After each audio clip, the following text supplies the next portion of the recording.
Good morning, everyone, and we are live for National Teacher Learning Day. This morning, we are having a long conversation about flexible working, and I'm delighted that we've got 17 speakers who are all going to share a micro presentation on their experience of flexible working. So without further ado, I'm going to welcome our first speaker, Lizzy Rose, who's going to be talking about being the co-founder of Flexi Teacher Talent. Over to you, Lizzy. Hi, good morning. I'm going to talk to you, and I'm really sorry you can't see my face because my camera, for no reason, has turned around. So I'm just going to speak. We are flexible. We're flexible teacher talent, and the reason we exist is because we want to keep effective teachers in the classroom. In 2001, the Sutton Trust produced a report which said the most important factor in pupil outcomes is effective teaching, and we know that flexible working is one way to retain some of those effective teachers. Flexible working benefits an organisation in three main ways. The first way is that it increases productivity. So choice about when and how to complete tasks supports people in being more productive. The second thing is that schools which embrace flexibility actually benefit financially. So saving money on recruitment and cover costs, like they save money on recruitment and recover costs, they reduce staff absence and they reduce turnover. The third thing is schools which embrace flexibility actually trust their staff. And staff who feel trusted feel empowered, they give more back to organisation.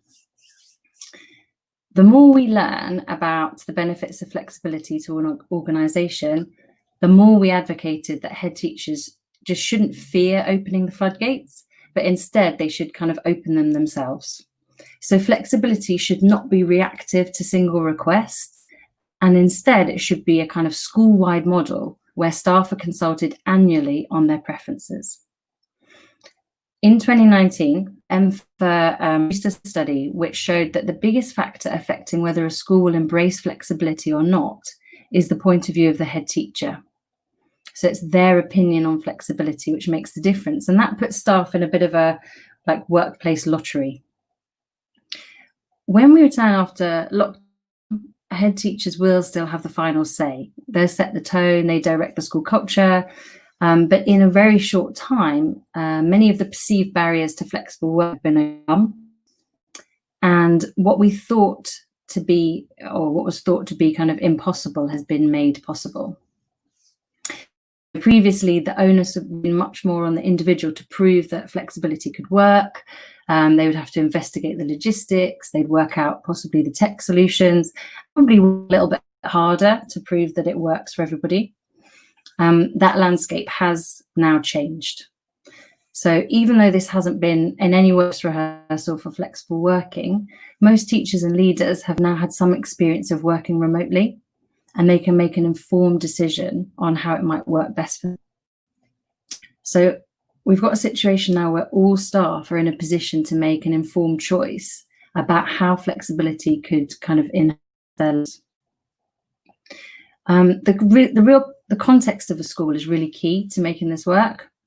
So head teachers really need now to be proactive in consulting their staff about flexibility. And we kind of always say to head teachers we're working with, what's the harm in finding out from staff what they would ask to be your...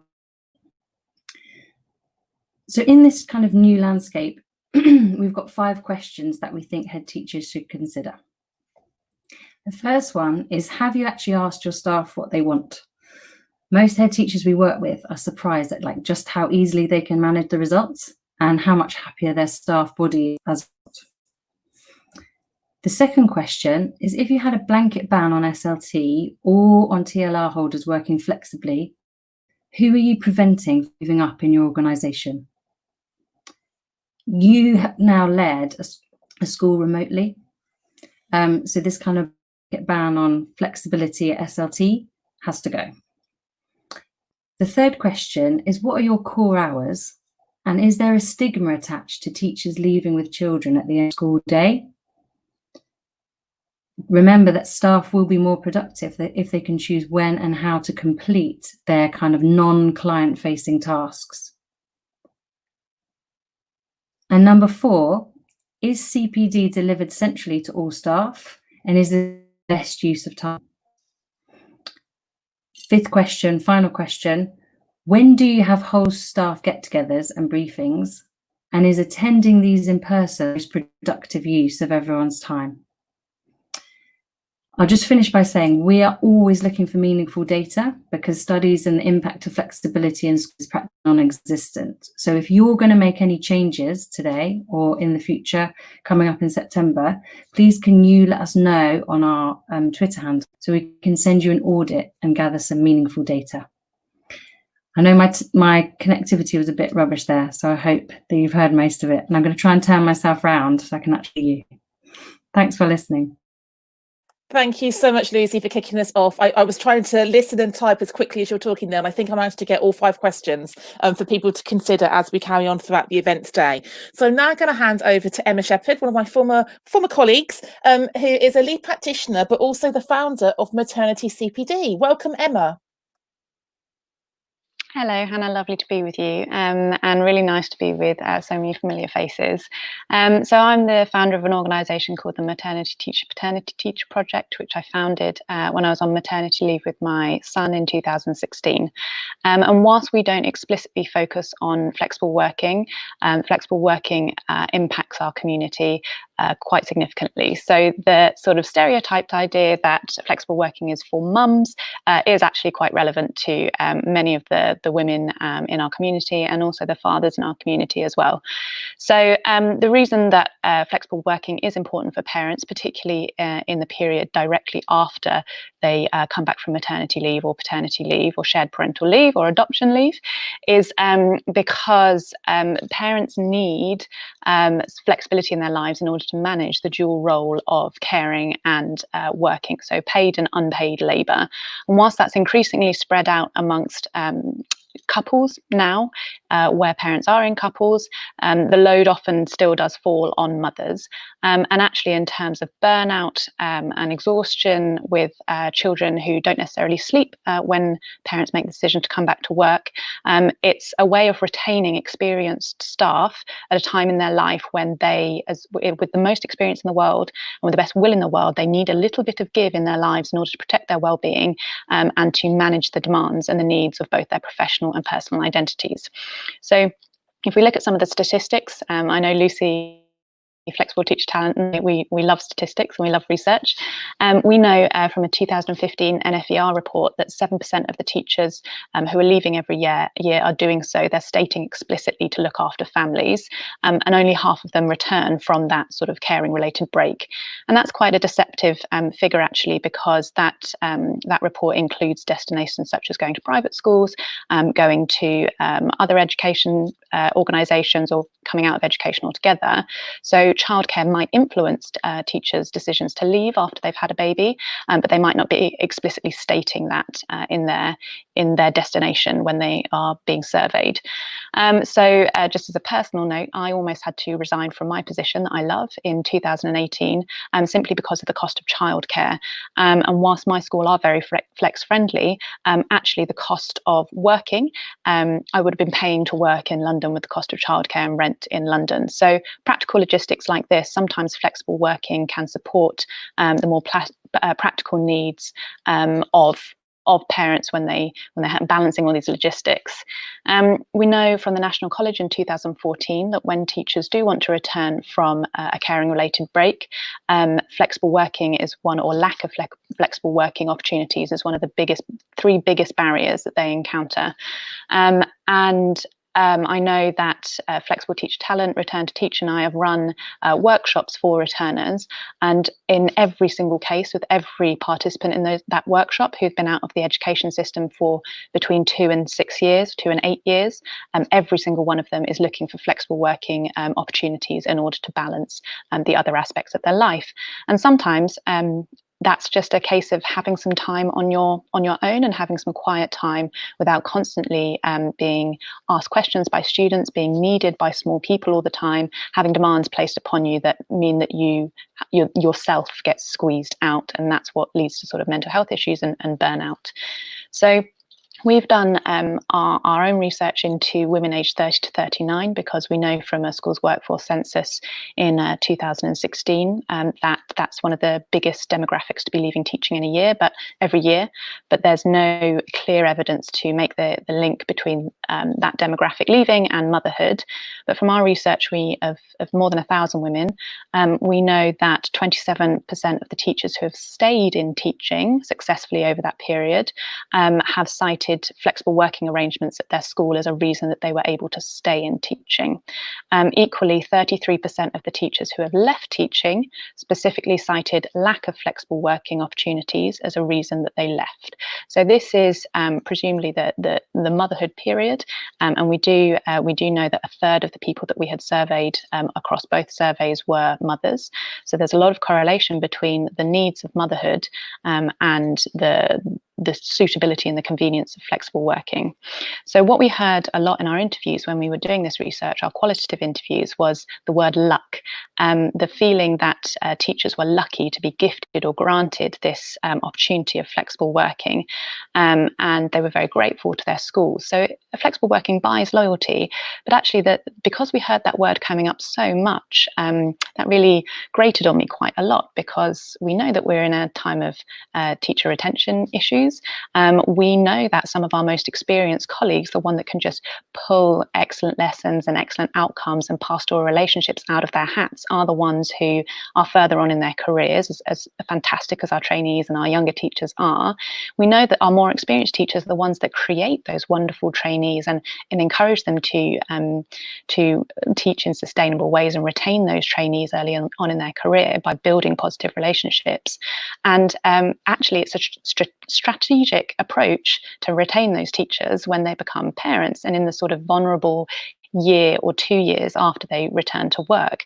So it's not a question of luck, it's a question of common sense for leaders to want to keep the jewels in their crown, essentially, when they are coming back from maternity leave, because they have such a positive knock-on impact on the whole of the wider school community. So from my perspective, for example, I know that I'm a lead practitioner, so my bread and butter is being a really good teacher and influencing and mentoring others and looking after trainees and coaching other teachers. And I know that in our school, some of our most sort of experienced and quality practitioners, our SENCO, our deputy SENCO, our assistant head of teaching and learning, heads of department, TLR holders, all of them have been retained over the maternity period flexibly. Some of them have continued to work flexibly, well into when their children are at university, and some of them have stepped up into full-time positions afterwards when that has suited them. But we have such a strong and positive sort of staff base because we embrace flexibility. We can't always do it in exactly the way that teachers are requesting, but there's a communication there that means that it's on the table immediately when teachers return from maternity leave, or when they are sort of around that period. That's understood that might be a need that they have. And what's important to us, I think, at this school as well, that we hear doesn't always happen, is that we maintain our teachers and our leaders with their TLRs and with their positions of leadership when they ask to go down to flexible hours. And that's something that we hear is done badly across other schools. So flexible working is granted, but only for classroom teachers. And that's something that just doesn't make sense, because we need those experienced teachers in leadership positions, whether they're working 2, 3, 4, or 5 days a week.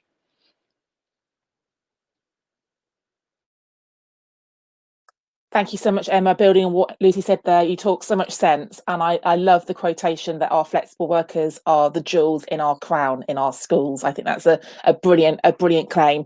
Okay, moving on to our first male speaker today. I think it's really important that we listen to male voices in the flexible working debates as well, because I think there's a misnomer that people assume that all flexible workers are women and are parents. So Hami, I'm very grateful for you joining us. Over to you, please, to share your story. Thank you for inviting me along, Hannah. So my name's Hamid Sahota. I'm a senior assistant head teacher and I'm actually in charge of staffing. So really refreshing to hear about all of these flexible working cases. I am also a digital consultant.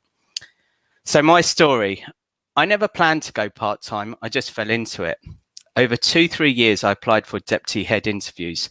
Between 2016 and 18, I had 11 interviews. My CV's not too bad. Getting interviews have never really been a problem. My first ever deputy head interview, I came second. I was offered a sideways job, which I eventually turned down. 10 interviews later, I've made the final 2 twice. And I thought to myself, am I getting worse? What I came to realise over time is if there's an internal applying, your chances can be limited. You think about whether your values align with the head and vice versa. And more importantly, does your face fit? Ironically, the first interview where I was offered a post was in Slough. The rest of the interviews, bar one, were in Hertfordshire, but that's another story for another time. Having been unsuccessful, my head got me a coach to support me with getting a deputy head role. With my coach, we quickly established EdTech was my passion, more so than climbing up the hierarchy. I've been asked on occasions to do talks at Google HQ and other events, so I knew this was the right route for me. I qualified as a Google certified trainer, and this led me to taking a leap of faith and setting up my own company, EchoTree, to support schools with their digital strategies. I quickly realized that this was not sustainable long term. I considered leaving as a senior assistant head teacher, but this isn't financially viable with 3 kids, a wife and mortgage. In September 2018, I went down to 4 days a week. This has enabled me to run training and keynotes across the globe, including Abu Dhabi, Munich, and across Europe. Going part-time has unlocked these opportunities for me, and since then I've been growing my portfolio of schools that I work with, even more so during this pandemic. Whilst doing this role as a senior AHT, this has involved staffing, exams, HR, a teaching load, and the wider responsibility that comes along with SLT. I found that I work 5 days in 4 days, longer hours, but you do end up working smarter to cope with this. I get home at 6:30 on average, seeing the kids for an hour in between taking the odd phone call, and then back to work once they're down to sleep. With 1 day a week consulting and training, you want to be booked out all the time.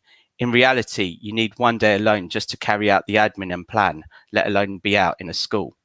My family have supported me. After a year, it really took its toll, where I was told a few home truths over Christmas. I was told by my wife, "You're here with us, but you're not actually here." I was the one saying, "One more email, I'll be with you shortly," constantly checking my phone, both for school-related and business emails, subsequently, without realizing, ignoring my loved ones around me.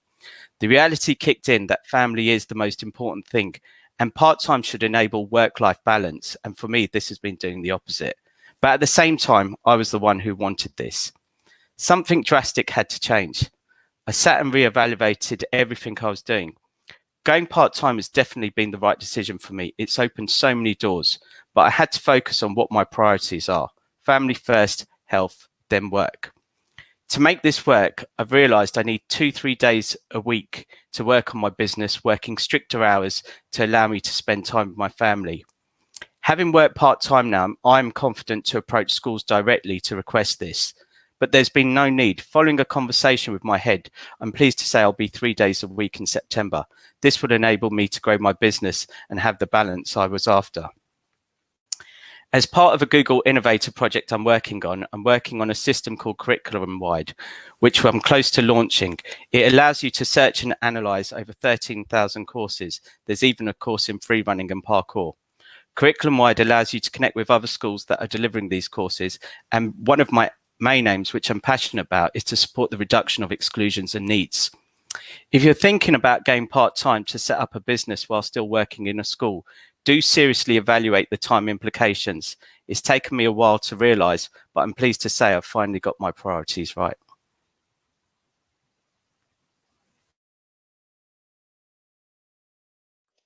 Thank you, Harmeet, for such a pragmatic and sort of practical approach, because I do think perhaps some people think the grass is green, and it definitely, you need to be a fiend when it comes to time management when you work flexibly. So thank you so much for emphasising that. Our final speaker in part one is Denise, who was a SEND head teacher, and she's now also combining a number of different projects. So over to you, Denise, to talk us through your narrative. Morning, Hannah. Morning, everybody. Lovely to be with you. So, quite unusual, well, I think fairly unusual, in that I'm a head teacher that works part-time. That's not by my design. I'm told that the head teacher who's in the substantive post, who was covering, whose maternity leave I'm covering, demanded or insisted that actually she was only going to take the post if she was given it on 4 days a week. So for those of you interested in flexible working, be assertive in your demands around, when you have that negotiating power. So I'm a 4-day-a-week SEND head teacher. I'm covering mat leave currently. And interestingly, the trust that I work for is a large mat. So they are very flex friendly, and it's quite a common feature of the CEO, not just to engage in the rhetoric, but the practice as well. So there are lots of examples across the trust. It's quite a large trust of 30 plus academies where people in at different levels are working in different ways. And the CEO sets a really good example by having a note on his email that says that he will respond to emails early in the morning, late at night, which kind of sets an example because he does say there's no obligation to respond. He has 3 young children under 3. And it's a well-known fact that on a Friday afternoon, he is not available because he's actually picking up his children from school when schools are open and children are on site, of course. So that whole kind of rhetoric and practice across the trust of it being flex friendly is somewhere that's allowed me to feel quite comfortable working flexibly. On paper, I work 4 days a week, but a bit like Harmony, not very good at sticking to that, actually. And I think that's a kind of a different discussion around what flexibility looks like for people. And what's been interesting to me as a head teacher that works in special educational needs and disabilities creates quite a bit of tension, I think, around how you make those flexible arrangements and those adaptable arrangements work for students with SEND. So really, really interesting that Emma and Lucy are here talking about research and stats, because I think there's a whole area that's kind of not explored, particularly around the impact on SEND. At my particular academy, there's a range of flexible arrangements in place, not just myself. There's part-time, there's job shares, there's later starts, earlier finishes, the capacity to be able to work from home on particular projects, PPA, that kind of thing. So interestingly, not only is that a challenge to organise, which of course doesn't mean that flexi working is wrong or erroneous, but some of the limitations around flexibility I find come from colleagues at the same level who are less willing to be flexible. But I'm also interested in this impact on students with SEND. So lots of us students in my setting, for example, have autism.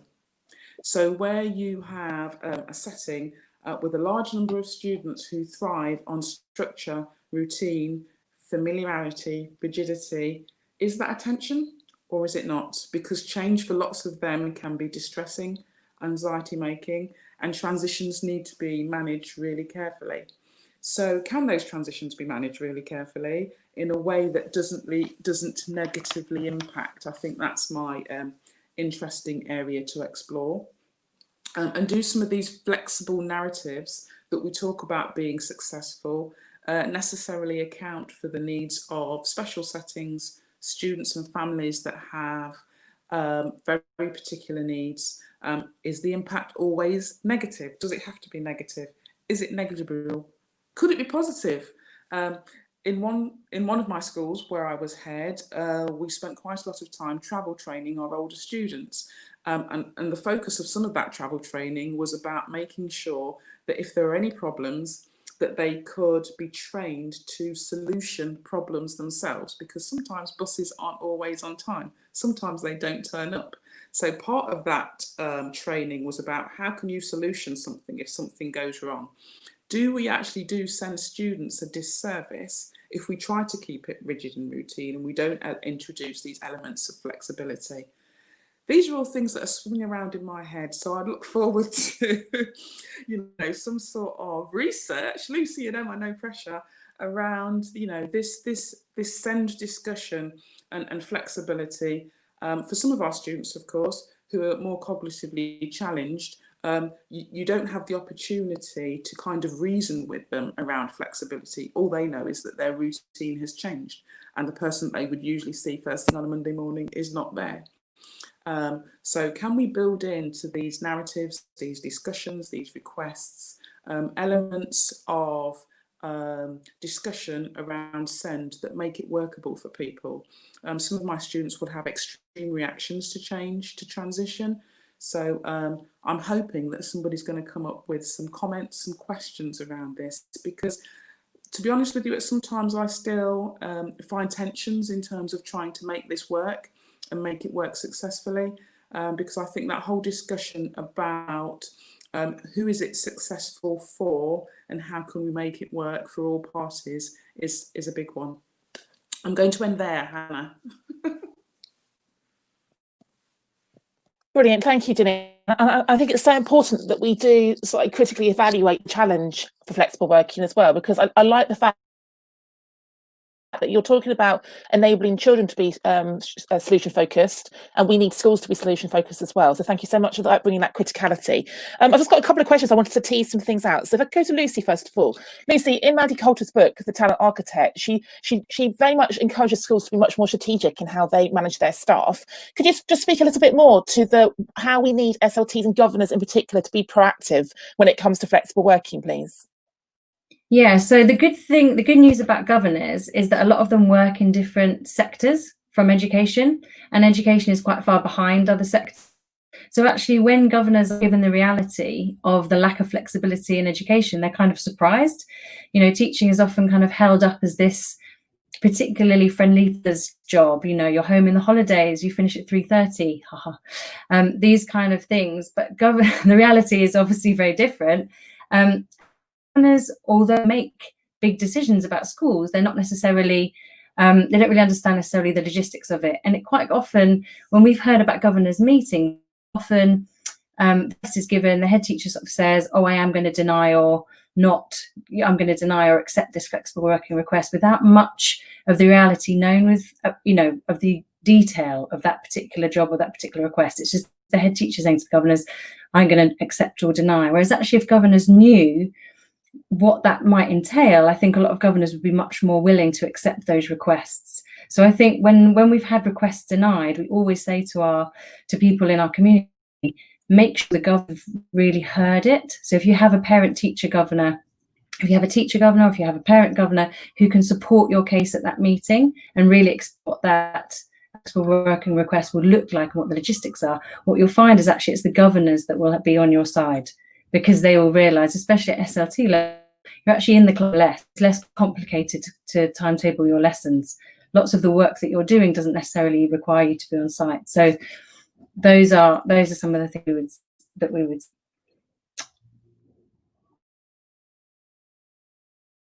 Thanks, Lucy. And I've been talking to a lot of people about diversifying governance in the last few weeks. And actually, I think the governing mindset is they are quite appreciating the flexible working practices from COVID as well, because actually we need governors to be able to work flexibly within schools, and we'd have more people from a diverse background perhaps leaning into governance if the meetings weren't so set in stone at particular times in the day. So I think that the governance tension is an interesting one at the moment. Emma, coming back to you, this word luck, we hear it all the time. It comes up in Women Ed all the time about people feel lucky that they've got a promotion, lucky they've got a pay rise, lucky. Like, how can we take this word luck out of the female rhetoric? And how can we also, you talked about the fact that some people feel lucky the schools they're in. I'm just wondering how we can amplify the kind of the success stories and remove this idea of it being lucky. Yeah, I think it's a double-edged sword, really, in that firstly, it needs to come from needs to come from leaders and the applicants sort of simultaneously. So for the leaders, they need to establish a culture where if they are receiving the sort of gratitude and the gushing and thank you so much, I'm really, I'll do anything that you need me to do, split class, whatever you want, that they need to actually stop and say, this is not something that I am gifting to you. This is an entitlement.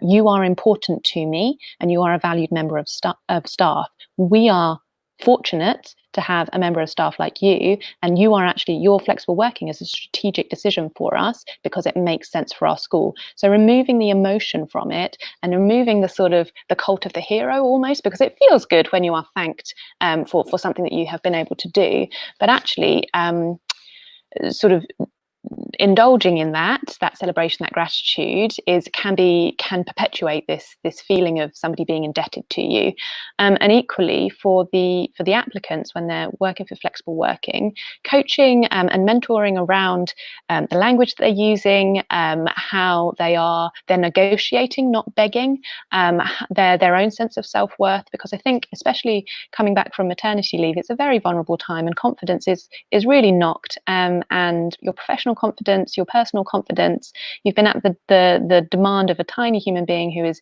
completely unreasonable for a very long time.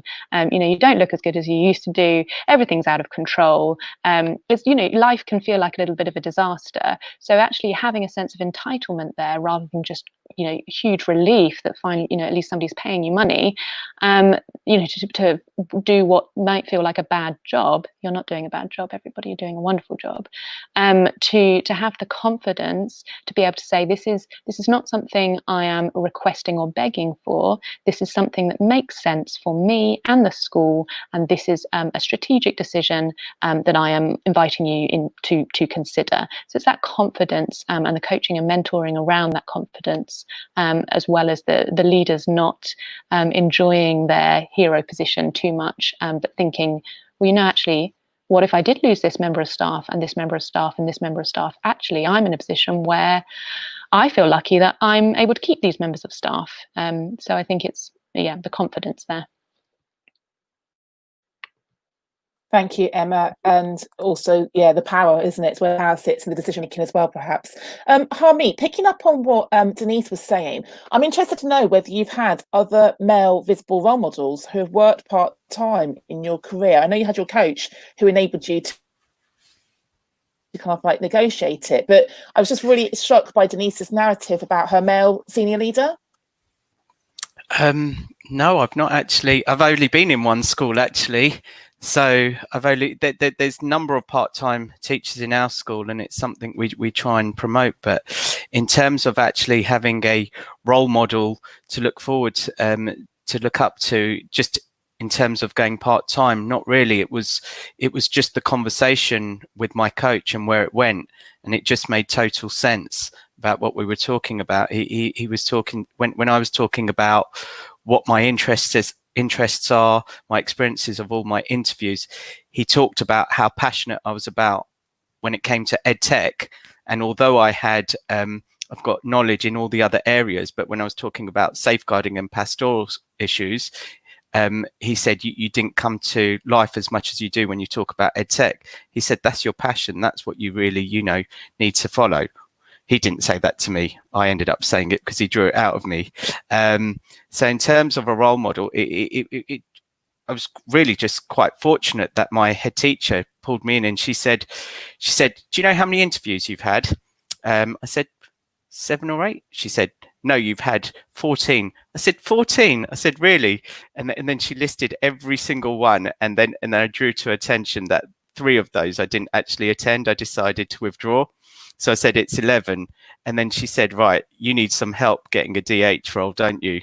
And then she brought in the coach, and 3 sessions later, I started working towards how I can set up my own business, and then part-time followed.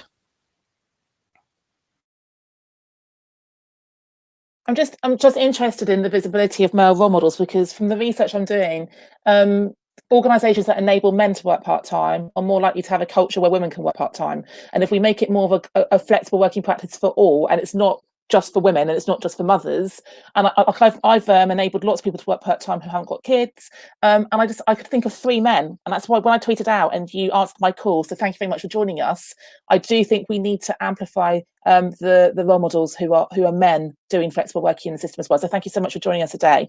And Denise, just picking up on culture, I'm just interested. I was really fascinated by your challenge about this kind of the SEND data, but I do worry that some of the arguments against flexible working, we cite the parent perspective, we cite the child's perspective, but we don't actually have the kind of the data that backs that up. Any thoughts on how we could perhaps engage more stakeholders and giving their perspectives on flexible working? Absolutely.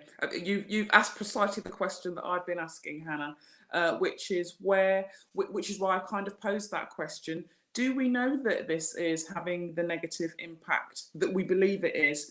I think for a lot of leaders, the negative impact that it has is around the timetabling, to kind of make things flow and transitions happen in a smooth way. So there is a real lack of data there, and it is about getting stakeholders on board, especially families.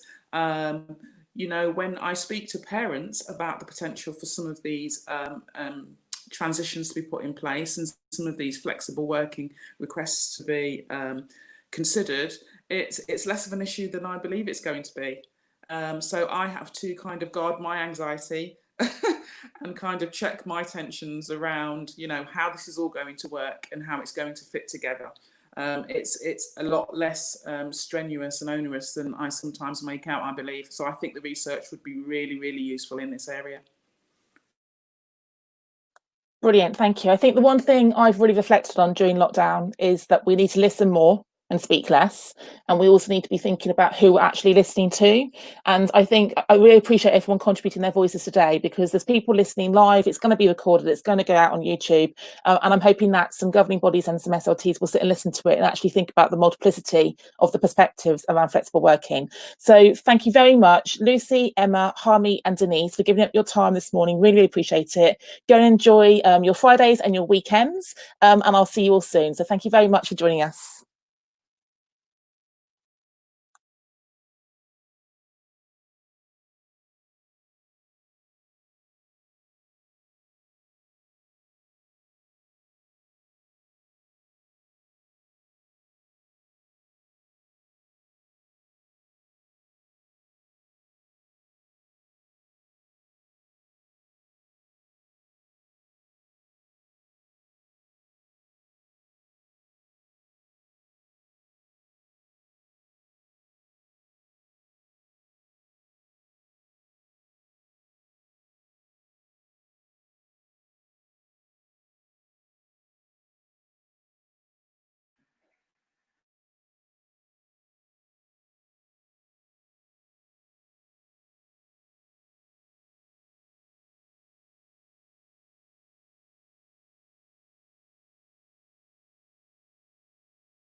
Good morning, everyone. We are back. Welcoming 4 new speakers in the studio for our flexible working event for National Teacher Learning Day. So I'm going to hand over to our first speaker for part 2, who is Cleo, who is a part of the team to share her narrative around flexible working. So over to you, Cleo. Oh, sorry, I think I've got 2 things playing at the same time. There we go. Is that okay now? Yeah. Okay. Is that okay? Perfect. Okay, sorry. So, yeah, I'm Cleo. I'm an assistant head in North West London. I'm currently on maternity leave. And I just wanted to talk briefly about the kind of things I wished I'd heard at the time that I was going for my flexible working hours. So the main, I'd say, thread of what I'm talking about is having the confidence to be judged by your output and the impact that you're having in the school versus the perceived input, I guess. Lots of us teachers work really hard, and I think sometimes we get really paranoid about the perception that we're constantly at school, we're constantly putting the hours in, we're constantly, I don't know, killing ourselves for the job, essentially. So first of all, I would say just to be really brave. Be brave in approaching the idea that you need these flexible hours. Everyone has circumstances that mean that they might have them. For me, it was my daughter. It might be an outside hobby and outside commitment. But be brave in knowing that your circumstances are important to you. So what's going on at school is important, but what's going on at home is also equally, if not more important. And having the courage to know that that's important and keep it as a priority, I think is really important. I think being brave about your career. So there is a fear, I think, sometimes that requesting flexibility will put a stop or a pause on promotion and progression within your career. My husband also works flexibly. He works 4 days out of 5, and he's been given a promotion in the time that he's been working flexibly. I have a colleague who's an assistant head who's been promoted to deputy head, and she works 9 days out of 10. So it's about having that courage to know that just because you aren't physically there, that the impact that you're having should justify whether you are entitled for that career progression that you hopefully deserve. And I think as well, just having the courage to know that the purpose for you requesting it. So my husband said this morning, you know, having that extra day has contributed hugely to his well-being, which then means he's a much, much better teacher. So knowing that the students are getting a better experience because you've put that extra time into ensuring that your well-being is being looked after. The second thing I want to say is to ignore all judgments, ignore the voices that you have in your head, ignore the looks that you might get. For me, I have late starts, so sometimes people do give me a look when I rock up to school at 9 o'clock. But it's about me knowing that actually, as I said before, I have something important that I also need to do first thing in the morning.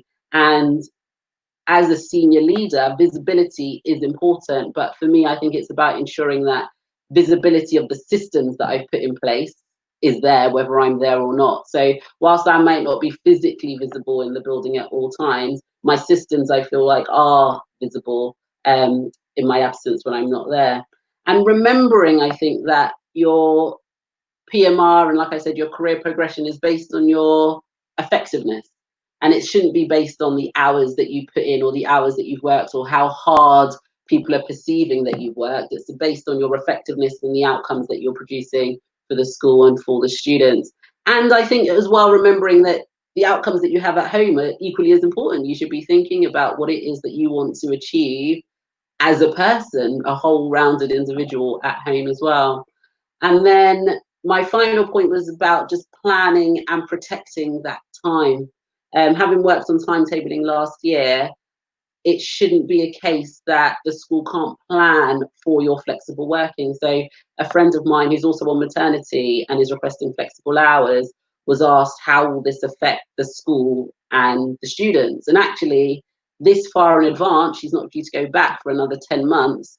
There's enough time to plan so that it doesn't affect the school and the students. There shouldn't be anyone covering your lessons or covering duties or anyone that feels put out because you planned ahead of time to ensure that the school can make the reasonable allowances, and then protecting that time. So I protect those mornings that I have because I know why I've asked them. I've asked them so that I can have a calm morning with my daughter when she decides to put 2 odd shoes on to go to school, or I can sit down and have a nice breakfast with her without shouting or rushing her out the door. It isn't the time that I check my emails. It isn't the time that I do the last finishing touches on a lesson. So I think it's important as well to really protect that time. My husband, who has a Wednesday off, he ensures that when he's in school, he plans enough so that on that Wednesday is completely dedicated to things that we might need to do around the house or to looking after our daughters. It isn't a time that he spends to do finishing touches on his lessons. So just finally, I'd like to say that, you know, you are in school to produce incomes, you're in school to have impact. It's not about trying to work as many hours as possible.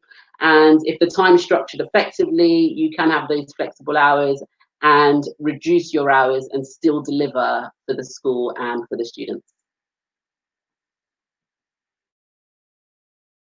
Cleo, such brilliant advice. Thank you so much. So clear and concise about what we need to do to safeguard ourselves and our families as well as our roles. And I'm going to come back to you about your husband's part-time role later on in the questions. So I'm going to hand over to Lizzy next. Lizzy is the other half of the Flexi Teacher Talent team with Lucy, who we met in part 1. And Lizzy, I'm really excited to hear from you and about your relationship with flexible working, please.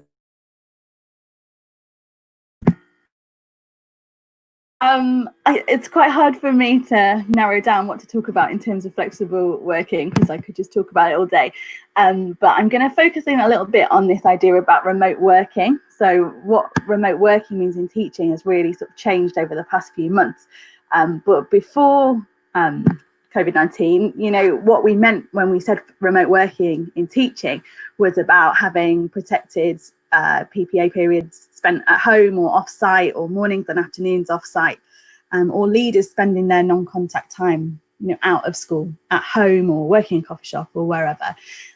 We also, as a profession, maybe haven't got our understanding of remote working quite right. You know, in other sectors, remote working means you're doing your work just not at the office, and you get appropriately paid, and you know, you bill your hours, you work out how long you've spent on it, and you get paid for it. I think in teaching there's very much an expectation, almost, or not an expectation, but a situation that has arisen where we work an 8 a.m. till 5 p.m. day in school, and then we do more work in the evenings. That's remote work. We're working from home in that time.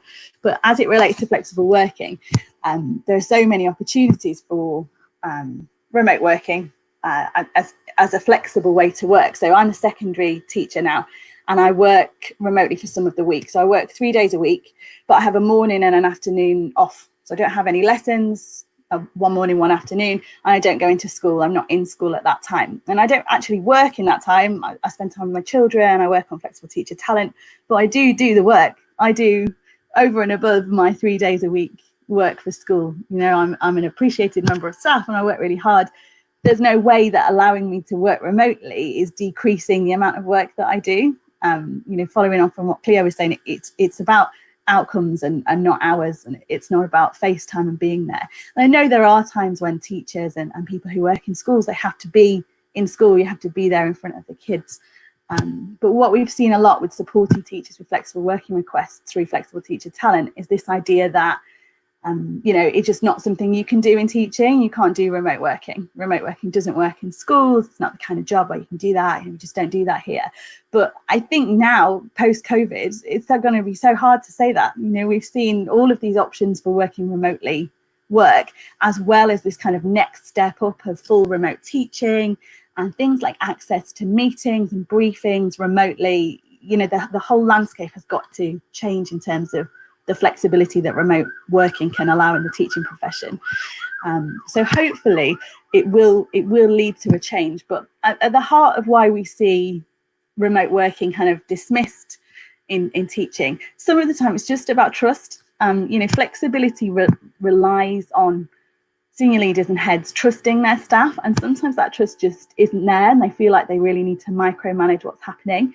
And the problem with that is that if you don't trust your employees, you're really missing out on so many opportunities. Like the business world has seen, there's a study from Oregon University that shows that what they call high performance organizations, so organizations that are really successful and doing really well, a key element in that is trust of the staff. And if you trust your staff, it shows that they're more than 50% satisfied with work, and that they are also more productive and they're more likely to remain with the company. So trusting staff to work remotely can just have so many organizational benefits. Like Emma and Lucy have said before, it's not about just the benefits to people who are working flexibly, it's about the benefits to the organizations, to the schools as a whole.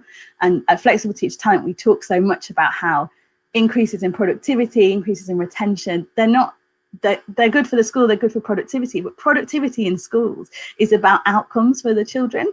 So there's just there's a real short-sightedness if you're not taking hold of those benefits that you can get from allowing people to work flexibly. And staff who feel trusted, they're empowered, they give more back to the school, they give more to those pupils that they serve. They can stay in their jobs, they are happier in their jobs. But when a staff member isn't physically present at school, leaders do need to trust them to complete their work without constant supervision. And you need to trust that they'll communicate effectively, that they'll look after their pupils, they'll look after their teams, that they'll stay on top of the work. You've also got to trust them to work independently on CPD and to collaborate. And hopefully one of the benefits of this whole COVID situation is that we've seen teachers do that. We've seen the teaching profession really step up, and their sort of commitment to their profession and how hard they'll work and how they'll deal with this adversity and change, not on the school site, has all been so, impressive. And despite the kind of negative feedback in some aspects of the media, I think in our personal networks, we've all seen how hard people have been working and how dedicated they are off site. And, you're not going to shirk just because you're not in school. So hopefully, we'll see some of the benefits of working remotely really realised in the future. Less distraction, less commuting, able to focus on things. When I was assistant head, I was doing a timetable or a really tricky staffing thing. If I was doing it at school, there were just constant knocks on the door, or the walkie-talkie was going off every 2 minutes.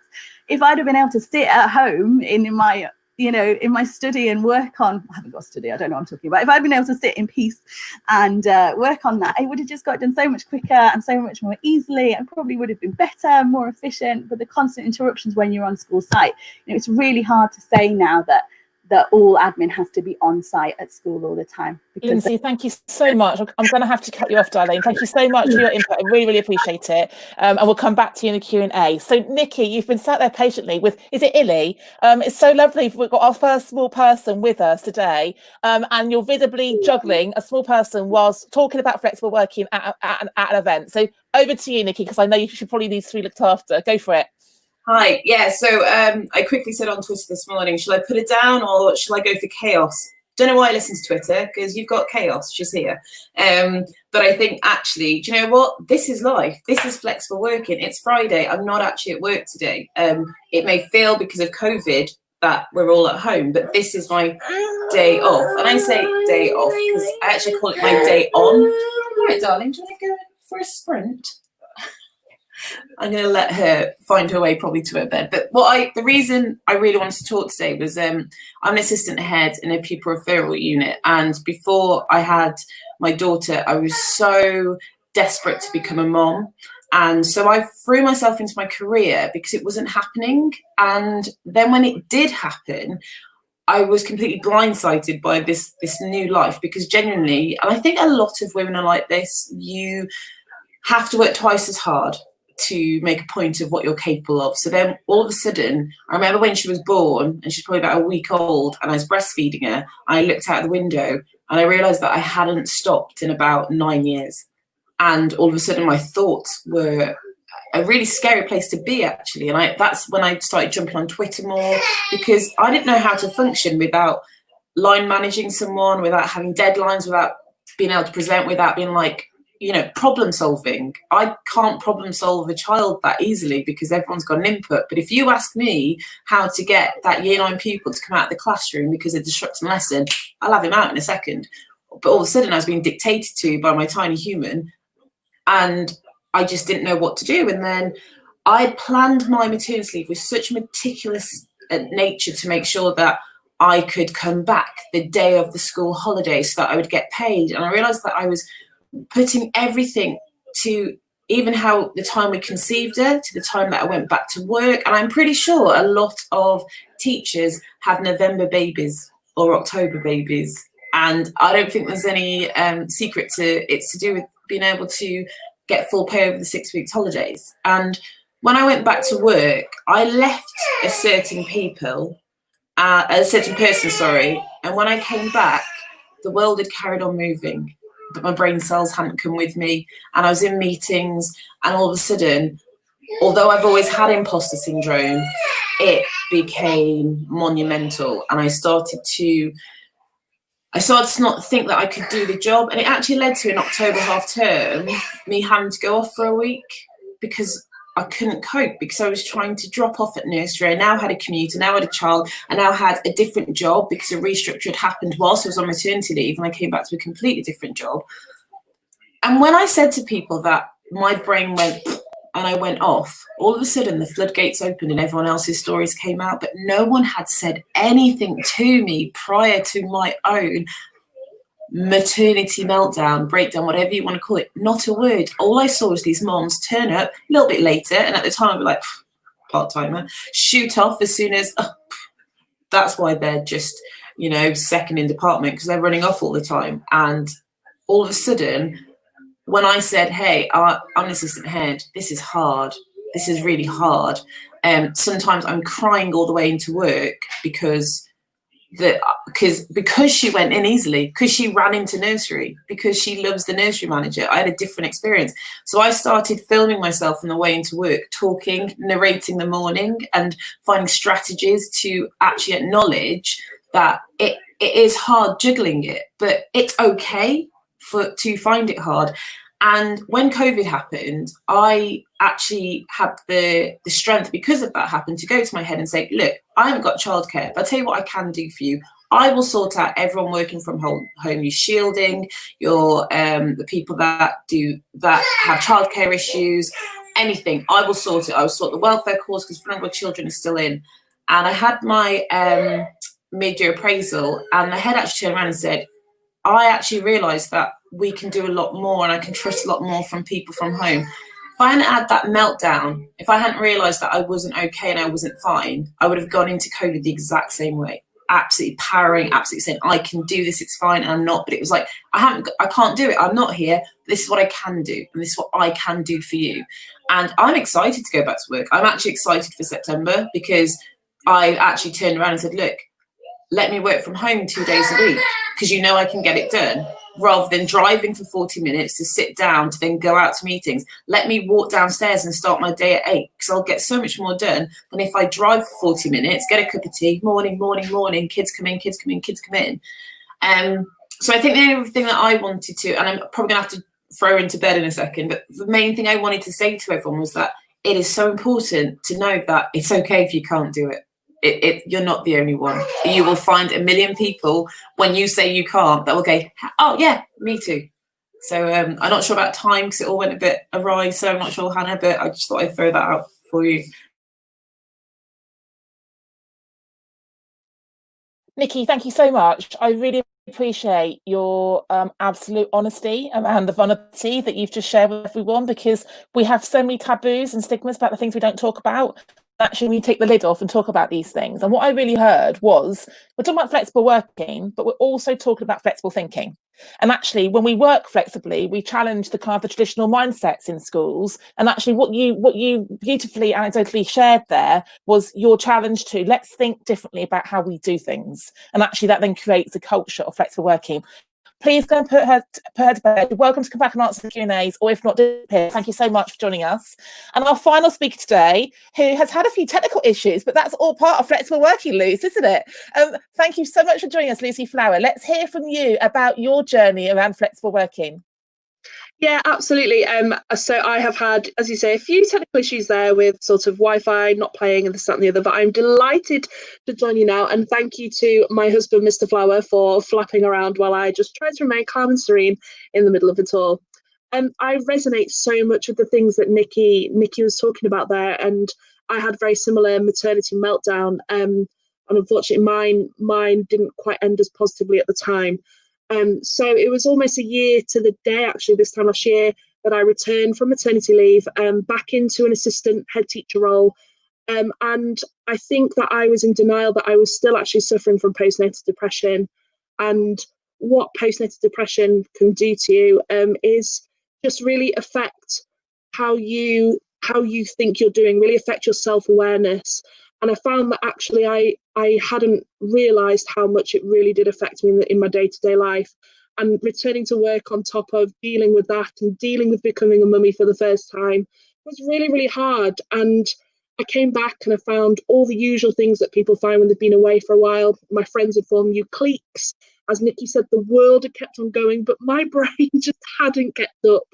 And so I felt very alone, and I kind of began to lose sight of my values, and I really lost my sense of worth with that. So I started to look for some comfort and some support outside of school, and I actually joined Twitter, and I found it an incredible way to connect with other people. But at first I was really lost and uncertain of who to follow and how to join in and if I would be heard at all. So some of the ways that I did find that connection, that support, those people to support and cheerlead and boost me were through these ways I'm going to talk about now. And I'm hoping that these will prove useful to other people as well, who maybe are going through something similar. So I kind of found some organisations to join that really aligned with my values and aligned with who I was. So I joined Women Ed, and I joined the MTPT project. And I found there an incredible community of women who really understood what I had been through and were really understanding of my journey and where I was at that moment. And the most incredible thing was that I suddenly had access literally at my fingertips through my phone to some of the most impressive leaders in the country, to some of the leading authors in their field, to some of the leading educational experts. And the generosity with their time and that wisdom that they had accrued just seemed incredible to me. And contrary to some experiences I'd had prior to that, these women actually wanted to lift and to support and empower. They weren't looking to compete with me, and they weren't looking to kind of to put me down in order to put themselves ahead. And I found that really revelationary, to be honest. And none of my requests went unanswered. Every time I asked for help or support, somebody would come back to me and would offer me just genuine advice and wisdom that was really, really helpful. I also use Twitter to meet new people. So I use some hashtags such as Tiny Voice Tuesday Unites and FFB Wednesday to start finding people of interest to follow, and I could have a look at their bios and decide whether they were somebody that we might have something in common with, or equally whether they were someone that maybe had differing views to me, was somebody to be listened to and explored and to find out more about. I also found that just by joining in, that I actually found these connections growing more. So I could get involved, I could join in chats on hashtags like SLT chat. And by commenting and replying to people's posts, I found that I could begin to express myself and articulate my views on leadership in a way that I hadn't done since before I had my baby. I also have found on Twitter some really, really close friends and connections.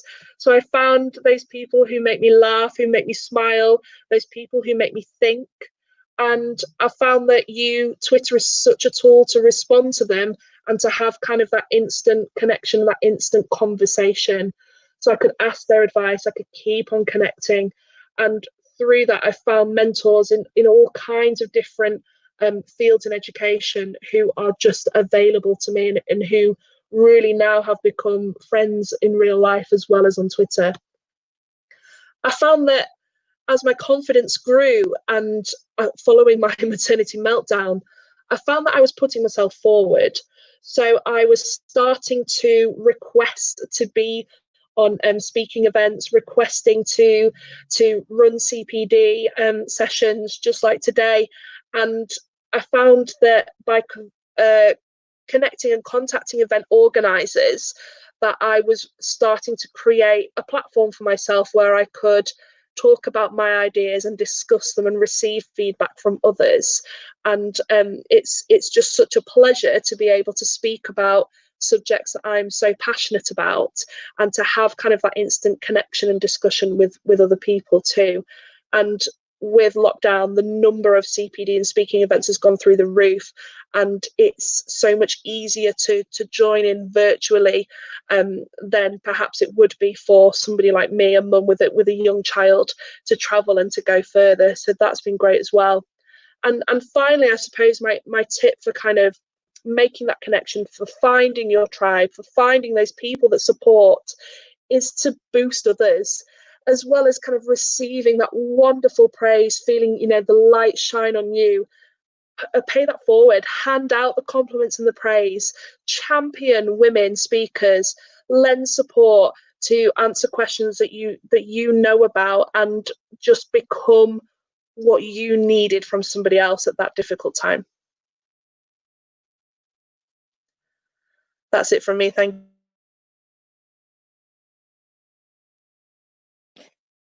Thank you, Lucy. Some great advice there as well. I just wanted to return to some of the references to kind of the criticism, the negative voices, the judgment. So Cleo, you made a comment about how you had to learn how to ignore the external critics. And Nikki, you spoke about how you combated the inner critic. So Cleo, just any kind of like quick tips here for people who are just getting so much judgment and negativity around them. How did you go about ignoring it?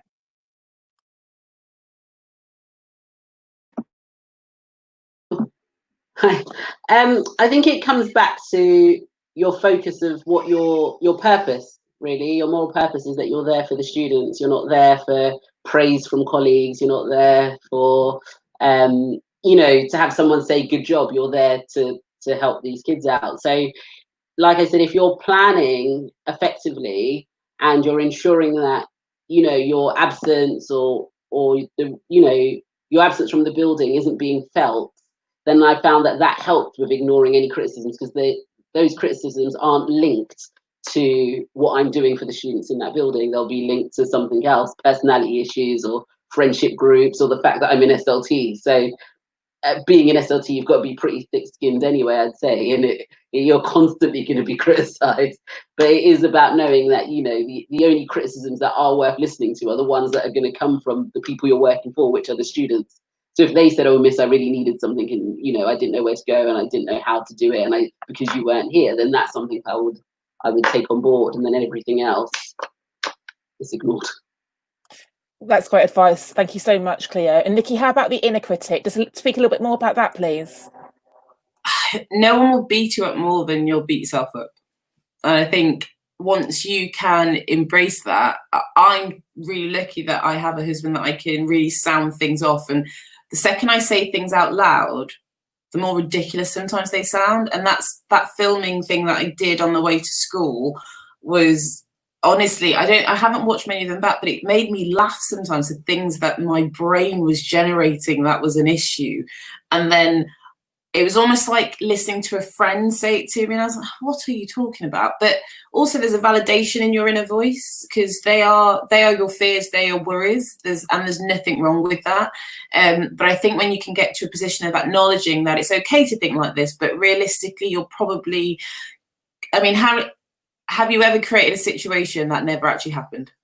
And I think if you can say that that's happened, and you're able to maybe look back and be like, okay, 90% of that was me. And yes, there are some valid things that can happen, but I think it's just that inner voice. It's almost like making it become your friend. And I treat mine like it's, this is going to sound crazy, but I treat mine like it's an interviewer, like I'm interviewing it. Like, why are you thinking like that? What is going on? Is that really the case? You really think that's the case? Maybe I don't know, maybe I have multiple personalities, who knows? But it's just something that works for me. Vocalizing my inner voice makes it almost seem kind of like I can be very pragmatic and problem solve it, as opposed to waking up at 3 o'clock in the morning, which you might do if you've had a little one that's woken you up, and then all of a sudden you go, did I have a deadline for that? And you spiral. And so dealing with your inner voice, to me, is about preventing the spiral. That's great advice there, Nikki. And I mean, I've read some great stuff about how to combat the inner critic. If you give it a name, you can speak to it. So if you give that nasty voice a name of someone you don't like, and then you tell it to pipe down, that works. And I like your vocalization of it, whether it's video or writing. It's that it's almost like a daily affirmation then, isn't it? That you're processing it and you're reframing it in a positive way. So I think that's a great technique and great advice. Lindsay, we've got a he for she school leader who has commented he doesn't want to come off as being patronising. He wants to enable and listen and help, but he's worried about how to position himself. Any tips there for our he for she advocates on how to support those seeking flexible working arrangements? Yeah, and one of the big things that we talk about with flexible teacher talent is this idea of not making assumptions. Don't assume that everyone who has become a parent wants to work flexibly, or that flexible working will mean that they want the Monday and the Friday off, or everyone's got their own individual ideas about what flexible working will look like for them. But just listening, Lucy talks a lot about being proactive and listening to your staff and what they want. Don't there's nothing patronizing about asking people what they want and then seeing what you can do in response to that. There might be times when it's not possible. You might have to have difficult conversations with them about how the timetable just can't accommodate that, or certain children's SEN needs mean that you can't do that in that way. But to avoid patronizing people, if you just listen to what they want and then see what you can do and talk to them about it, it's the best way forward really with negotiating flexible working. Brilliant, thank you. And last question to Lucy Flower. So in the research I've done, one of the disablers in flexible working applications is the line manager, and quite often they're a middle manager. Just any tips or advice there for how to navigate the obstacles of a line manager who perhaps isn't endorsing flexible working, Lucy? Yeah, absolutely. I think that just having that really open discussion with the line manager is really, really important. And I think just kind of setting up the discussion in a way that means that you feel you can say what you need to say. So I think it would be important, if you were feeling that might become a barrier, is to say to the line manager, can we just talk? Can we just speak about these things? And during that discussion, you could be talking about, this is why this is important to me. I'm not trying to make your life difficult. I promise I do want to work, and that's why I'm trying to make this happen so that I can work. But right now, this is what I need. Let's talk together about how we can make that work. And I would say come with some solutions. If you can be flexible on the day you might want to take off, as Lindsay was saying, not everybody wants the Monday and the Friday off. Some people like a midweek break with their child, and just sort of come, just be prepared to be open. And that, I know, is really, really hard. It's something that I really struggled with when I returned from maternity leave. But just come and be prepared to be open. If it means you're going to cry, you're going to cry. But just go and have that conversation and just be frank about what you need. Thank you, Lucy. I think, really honest and open conversations. And there's a few comments here from some head teachers and some CEOs about framing it around it's your entitlement. And actually, it's our entitlement as employees, as opposed to it being an organisational constraint. And actually, an organisation has a responsibility to us as individuals in our contracts. I think that's really, really key. And I'm interested in the shift of line managers pre them having children and their mindset around flexible working. And then when they're a little bit maturer, a little bit further on in their own personal professional lives, that moment of dawning that they have been a blocker and a disabler. We've probably all done it as well. But I've seen some mature men in particular, almost shrivel up at events when they've realised that they've been the blocker in the system for a lot of women to progress in particular. Thank you so much, Cleo, Nikki, Lucy, Lindsay, and our guest performance from Illy for joining us this morning. Absolutely lovely to hear from you all. Go and enjoy what's left of your Friday, and thank you very much for your time.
Good morning, everyone, and welcome back to part 3 of our flexible working event for National Teacher Learning Day.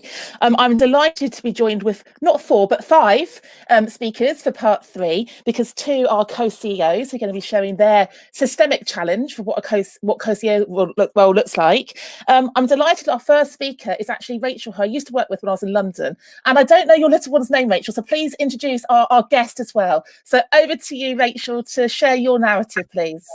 Thanks. This is Ottilie. She's just having an early lunch, so that hopefully it'll shut her up. When I'm not at work, I am mum to 2.5-year-old Thomas and to Ottilie. I've just come back from maternity leave just before May half term, and I work in a large MAT in London as a consultant for MFL. It's quite a strange role, maybe a rare role, so I might just give some introduction to that because that probably helps the context of my flexible working. Oh, and sorry if you can hear the snowman in the background, Thomas's. So yeah, the consultant role means that you're going around lots of different schools, helping, coaching heads of department in MFL contexts, and it means that there's a lot of commutes. It means that you start off with when I started the role 4 years ago, it was a really small team of just 2 of us, which meant that as a team, we never had any meetings or anything. We just spent a lot of time on the phone. It was very flexible because we both understood each other, and because there are only 2 of you, you can really forge your way as you want it to be. I went on maternity leave, and by the time I got back, there were 6 people in the team. So the context of how I was working was really, really different, which is really important. So really, I want to talk to you about balancing your priorities with your flexibilities. And then at about 3 o'clock last night, feeding somebody here, I thought, actually, I want to convey the fact that you shouldn't be making really knee-jerk reactions when you're asking for flexibility, because I think that that's something that has definitely been detrimental in my career over the last 2.5 years. So that's what I want to share with you guys. So when I went back after maternity leave with Thomas, I was really angry with the sisterhood. I was like, what? Who has been lying to me? I cannot do this full time, enjoying my son. I can't do it. How are women all over the world making this look like it's easy and doable? And most evenings I was coming back after an 1.5-hour commute over London, rushing to get Thomas, literally floored at the end of the day. He was learning to walk, he was almost 1, and I was just lying on the floor watching him fall over because I was so shattered in the evenings. And yeah, I felt really angry that people said you can have both, and I just thought, I can't have both, I can't do this. So I very quickly went and spoke to my team leader, who said, yeah, of course, well, just put in the paperwork, definitely, flexibility, we want you to stay. And it was amazing because in that same conversation, he also said, and we've got a role that we're thinking for you for a promotion. So this just felt amazing that I had been asking for flexibility. It was immediately said, yeah, that's cool, that's fine. And on top of that, people were saying, yeah, we'd like you to progress at the same time. Then I wrote the email to my line manager. Within an hour, she had said, yeah, of course. Which day do you want? I flicked it back saying Friday, please, because I had a couple of weddings on Fridays in the next couple of months. I thought, why not? It makes sense. So, and they said, yeah, you can start tomorrow if you want on your day off. It felt so amazing that my employers were just being so open and so amazingly supportive that it was great. In the end, I didn't start for another month because nursery needs a month's notice. And by then, I realised that actually I was 2 months pregnant, and that's why I was shattered. And that was why, if I had just waited a little bit longer, if I had just tried to settle in a bit more instead of having this knee-jerk reaction that I needed to change everything immediately, then maybe it would have been different. also the knee-jerk reaction was about the Friday. I just said Fridays because I wanted long weekends, and at the time my team leader said, oh yeah, but we have team meetings on Fridays. And I thought, we've never had team meetings on Fridays, we just pick up the phone to each other. So I was really naive about the fact that we were now on a much different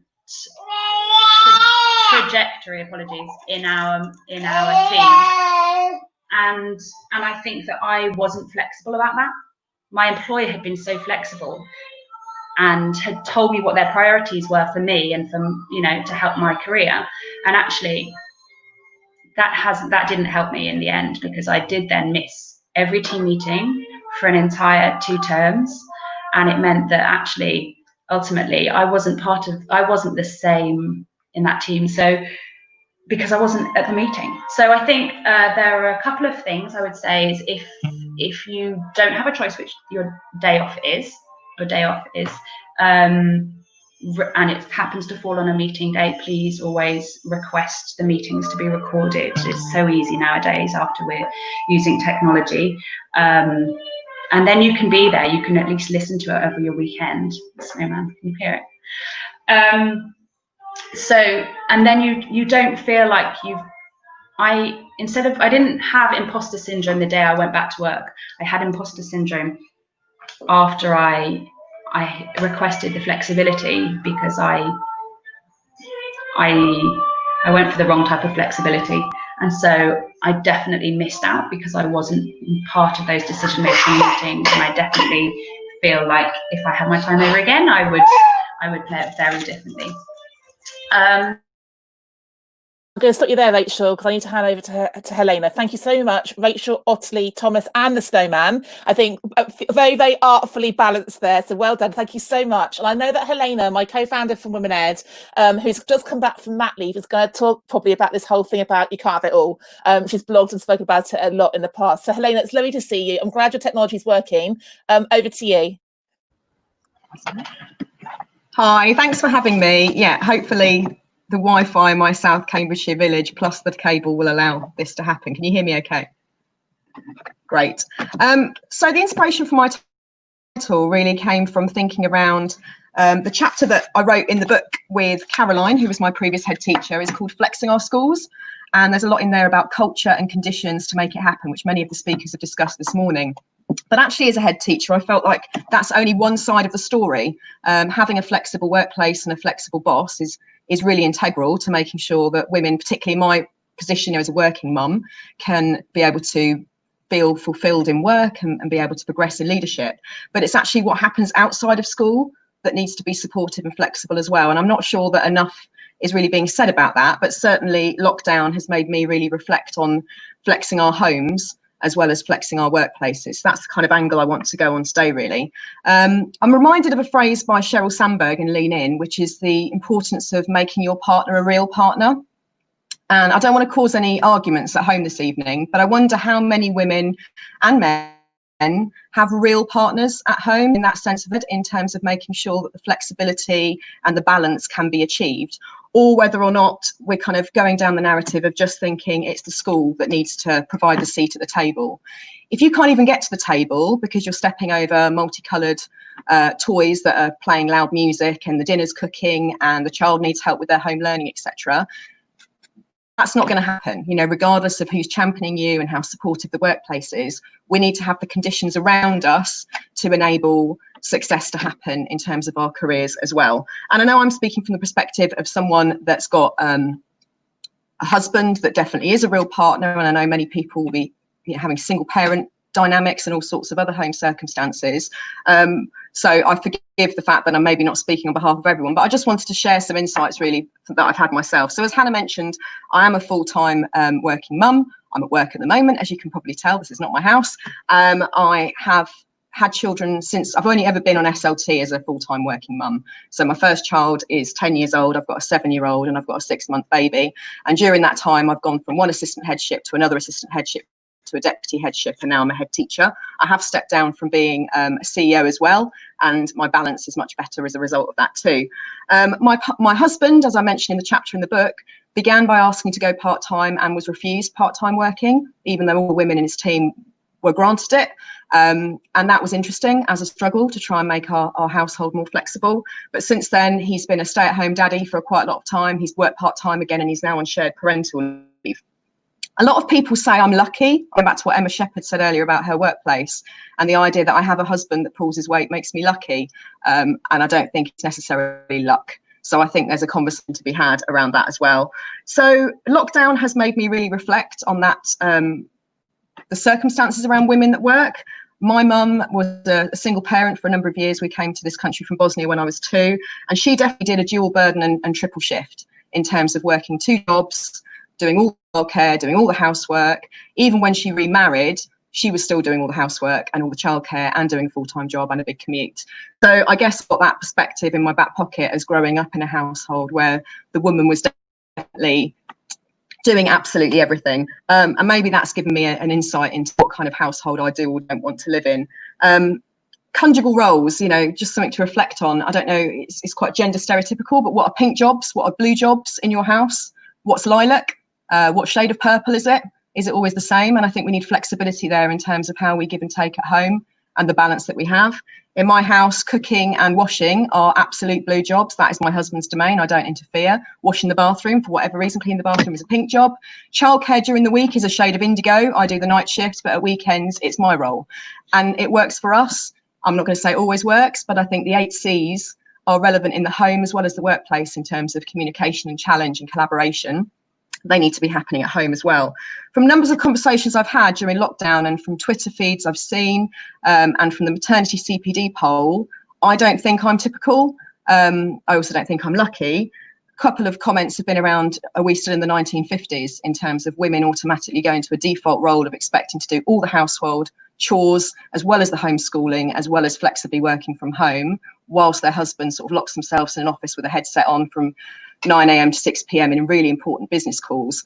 And I think that's really interesting. I think, you know, when you dig a bit deeper, it's because the women maybe work part-time, so the husband is the main breadwinner, or perhaps they're a teacher, so they can be more flexible, whereas the husband's job is inflexible, or maybe it's because their job is more precarious, there's job security. But I just think lockdown can teach us a lot, and there's a lot of opportunity to reflect and think about what are the COVID keepers, and what things we want to sort of move on from in our circumstances, because I think it's unfortunate that we've maybe gone back in time in terms of the default mode. Once paid childcare and schooling isn't available, what does everyone do?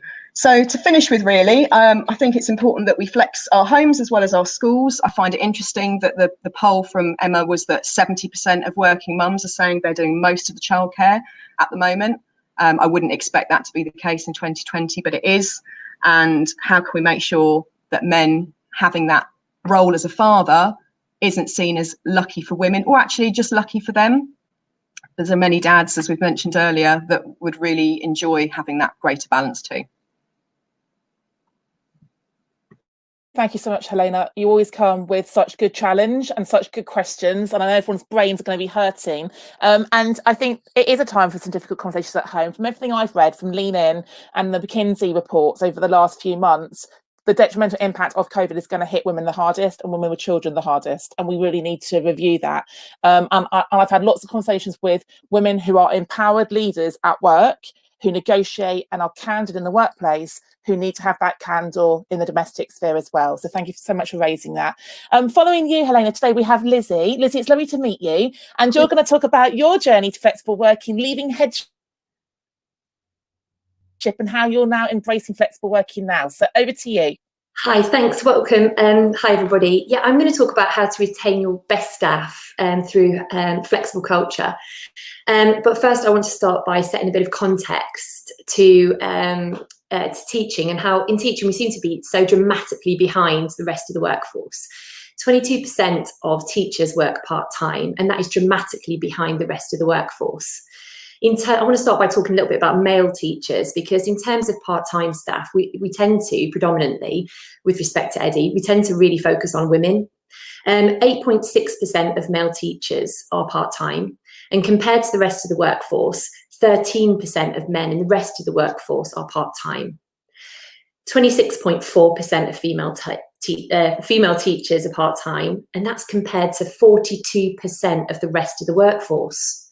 So, you know, we are dramatically in teaching behind the rest of the workforce. And amongst employees with no access to flexible working, 80% have said they'd like access to some kind of flexibility. And the difficulty is that people who do have some kind of flex have said that it does have negative implications for their career progression. And the challenge there is that it has implications for equality, because the tendency is that it has implications for equality, because many of the people that do have flex in their career tend to be women, and also people with disabilities, because they are more people that tend to apply for flexibility in their careers. And it's not just a problem for equality, because it's also a difficulty in terms of teaching, for attracting and recruiting more teachers. So that's the context in terms of why I want to talk about flex today. So a little bit about me. I've had flex in my career for the past 10 years. I started off as applying for flex when I was an assistant head teacher. In 2020, I had the privilege of working for 2 deputy head teachers who job shared. And I was a full-time assistant head teacher working in London, and I absolutely loved my job working in pastoral care in a mainstream school. And I swore I'd absolutely never want to work part-time. And then I had my son, and same as Rachel said, I was like, you've got to be joking me. There was absolute lies. How could I ever leave this baby, ever? And so I had a conversation with my head teacher, and the first thing he said to me was, how dare, you know, you're not going to ask for part-time, are you? And I just didn't want to give up my job. But I also couldn't bear the thought of leaving my child. So I started off working 3 days, and my deputy head, who I worked with at the time, she said to me, if you can have the opportunity to be with your child for more days than you're at work, that's the ideal balance. So I worked for 3 days a week as an assistant head, and I felt at the time that I'd got that ideal balance. But when I went on to have my second child, we moved counties. And at that time, I didn't know it, but I was pregnant when I went on to my next promotion. And when I went on to that promotion, I was full-time, and I didn't have, at that time, when I informed my new employees that I was pregnant, I spent nearly all of that pregnancy apologising for the fact that I was pregnant. And that really had a very, very significant impact on that, what should have been a very, very special time in my life. Now, I went on to be full-time, and after my daughter was born, she was born with complex medical needs. And I wasn't able to sustain the thought of going back full-time. So I did apply to have flexibility in my work so that I could continue being a carer for my daughter and also sustain my career. Because for me, going back to work, it was about having a sanctuary. It was about being able to have that little something for me. And so what I did was I did apply to go back to work flexibly. But what I managed to negotiate was a reduction in my pay, a reduction in my hours. But unfortunately, what I failed to do was negotiate a reduction in my workload and a reduction in my job description. So what I actually was doing at that time was doing exactly the same job description as somebody with the same job in my multi-academy trust for less pay and less time to do it. And when I was then promoted to become head teacher elsewhere, I had this realization of what was going on, because I'd had opportunity to work with other people, had opportunity to do research, I'd had opportunity to open my eyes to what was going on. And that's when I decided I need to become like a flex culture maker. And so that's what I want to share with you today about why I think it's important to sort of encourage flexibility in the workplace. So as a leader, I've had opportunity to provide flexibility for staff who need flex to accommodate childcare arrangements, who've wanted flexibility to run marathons, to care for elderly parents. I'm actually what you call a sandwich carer. So I'm a carer for my daughter, and I'm also a carer for my mum. And there's lots of other people in a similar situation to me out there as well. I've given flex to people who are parents of disabled children, who are caring for sick animals. So I had a member of staff who had a very sick cat, and I provided her with flexibility because that cat was her life. I've had people who wanted flex to return to work after periods of illness, mental health, Pursuing studies, I actively promote people who want to go on sabbaticals to study or have an extra day off a week to study and pursue MAs and so on. So there's lots of different reasons why I've actively promoted flexibility in the workplace. But what are the benefits of promoting flex for schools? So there are 5 different ways, why I think that schools should promote flex. The first one is to recruit and retain the best staff. When you promote flex, you are opening up a much wider pool of talent. And one of the frustrating things is that so many job adverts are just advertised for full-time staff. Whereas if you advertise for a part-time staff or a flexible approach, you're going to widen up. You're going to entice work returners to come back to the workplace. You're also opening up to a diverse range of experience as well. And you're going to lure more experienced teachers to come back into the workplace. You're also going to have a greater number of staff to cover the curriculum as well. The second is to improve productivity. Research has proven that it will increase discretionary effort in your school, and it enhances commitment and engagement. The third is to improve diversity. By improving flex, you'll have equality of opportunity, reasonable adjustments for disabled staff, and it also is an alternative to early retirement, and it aids succession planning for your staff. And the fourth is to improve staff well-being. As we've seen, it improves work-life balance, motivation, ill health absence dramatically reduces with flexible working conditions, and staff have been proven to return after maternity leave much quicker. I know, having been able to return to 3 days a week, I was able to return much, much quicker than when I had to return to 5 days a week, because childcare arrangements are much easier to arrange. And lastly, it raises morale and increases job satisfaction. So the last thing I want to talk about is how can you become flex culture makers in your school? And there are 5. Lizzy, I'm going to have to stop you. I'm so sorry. Do you mind tweeting out the final piece of advice, just for your timings? Your 5 bits of advice were brilliant, but I'm very conscious we've got co-CEOs to go next. So I now want to welcome Antonia and Eddie, who are a work husband-wife duo, who are going to talk us through what it's like to be co-CEOs of a trust. Over to you, Antonia and Eddie. All right, thank you very much, and hello everybody. And Hannah, thank you very much for inviting us to speak at this flexible working virtual meetup. As you say, my name is Eddie, and Antonia and I have been the co-CEOs of our 3-school multi-academy trust since September 2018, so almost 2 years now. I'm going to talk about how this arrangement came about and what the arrangement is, and then Antonia will talk about why we think it works and any tips and things to consider around co-leadership.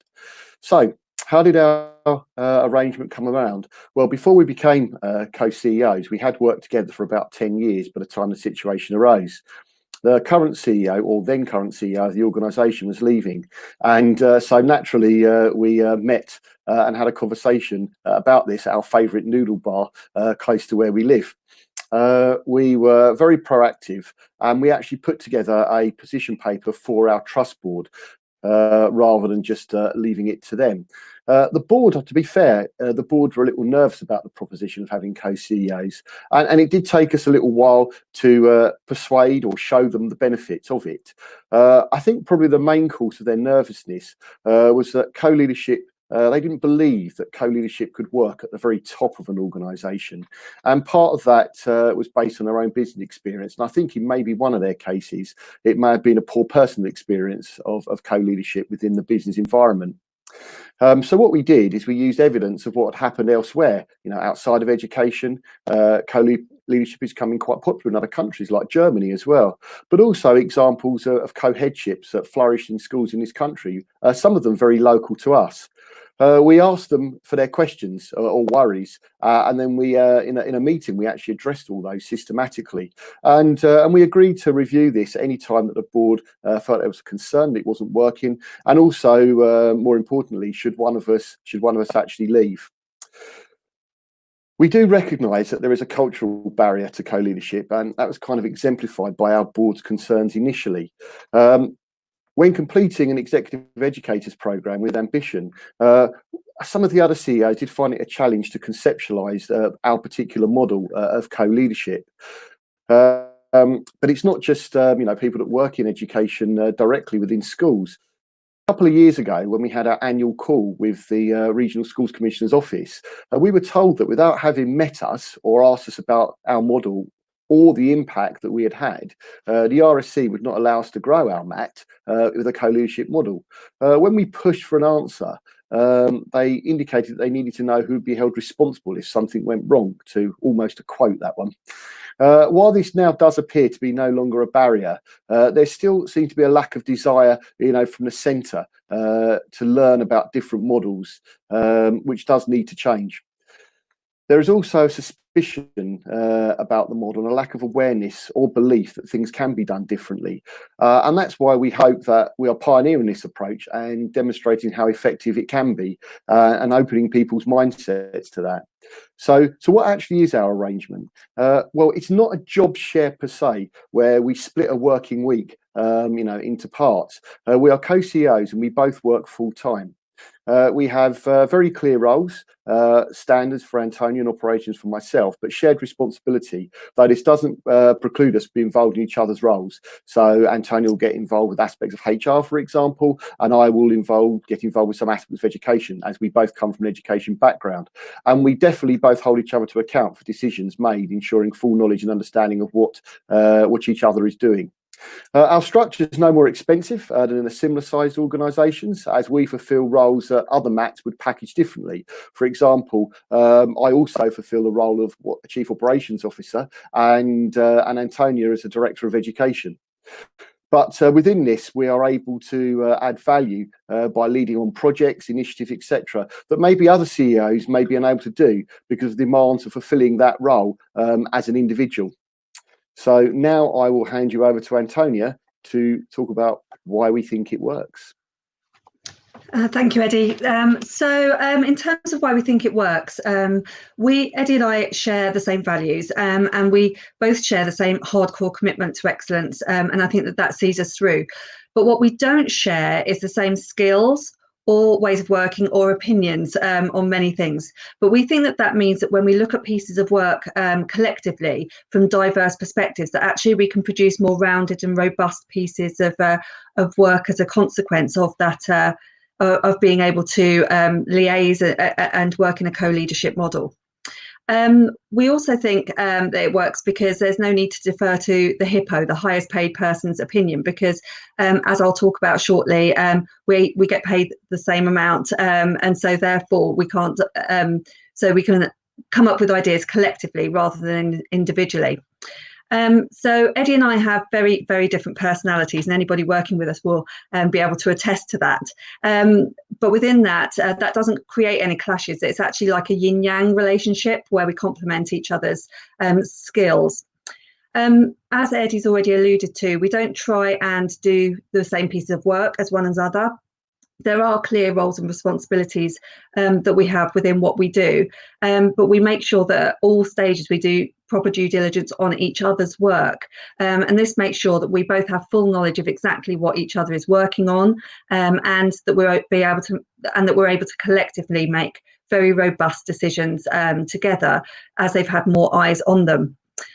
We play to our strengths, and I think that this time during this pandemic, and a number of speakers have spoken about the impact that this situation has had. And actually, during this time, I think that this has been a clear mandate for shared leadership and shared leadership models, because between Eddie and I, we haven't had to sing on our own as a single entity, have to shoulder the burden and responsibility. We've been able to have that shared between us, be there for one another throughout this situation. And it's also meant that we could share the workload.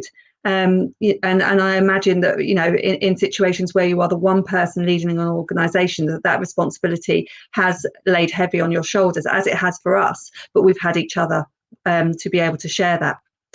I think also more generally, there's lots out there about the loneliness of being at the top, and we don't have that. We have each other. So we're never in a situation where we feel as though there's not somebody there that will demonstrate unconditional positive regard, listen to each other.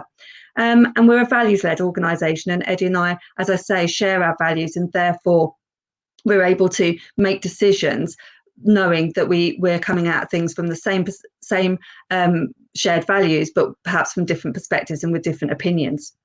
And I think the last reason why it works so well is that we have really strong communications. We do have formal times when Eddie and I will meet, but our communication is whenever it is needed. So that could be daily, hourly, weekly. We always know what is going on for one another, what the priorities are, and the problems that each other is grappling with.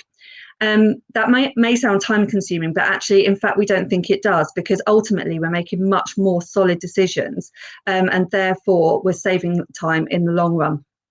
So we hope that through being co-leaders of our MAT, that we are modelling the way for flexible working, and modelling the way in looking at very alternative and different ways of structuring leadership within schools, structuring positions within schools, and also demonstrating that we would give the support and not block others wanting to find creative and pioneering approaches to leadership structures, and thinking outside of the box.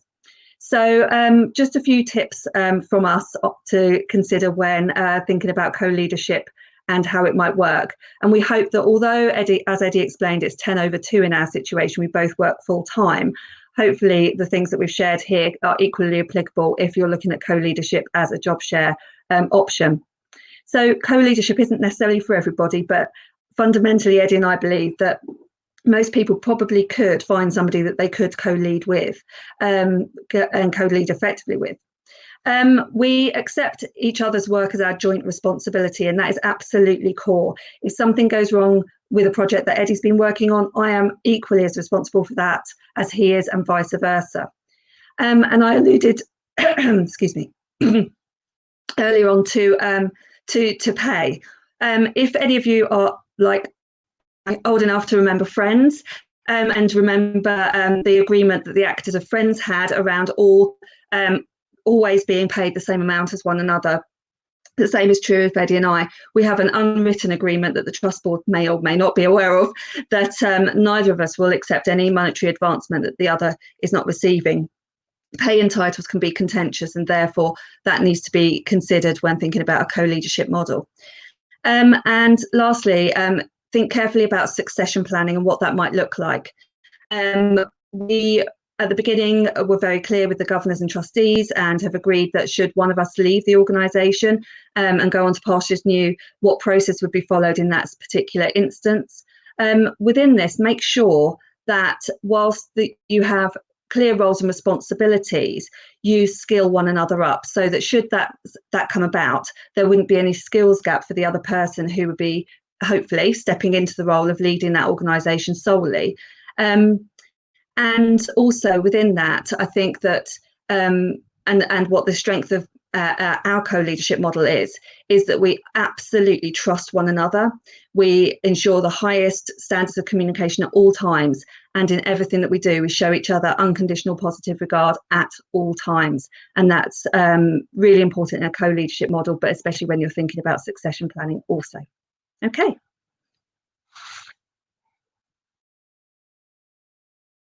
Thank you so much, everybody. 5 really insightful inputs. So thank you for your time this morning, Rachel and Ottilie, Helena, Lizzie, Antonia and Eddie. Unfortunately, we've run out of time for Q&A live. What I'm going to ask everyone to do is to tag you in on Twitter. Everyone's handles are in my Twitter thread, also in the Eventbrite.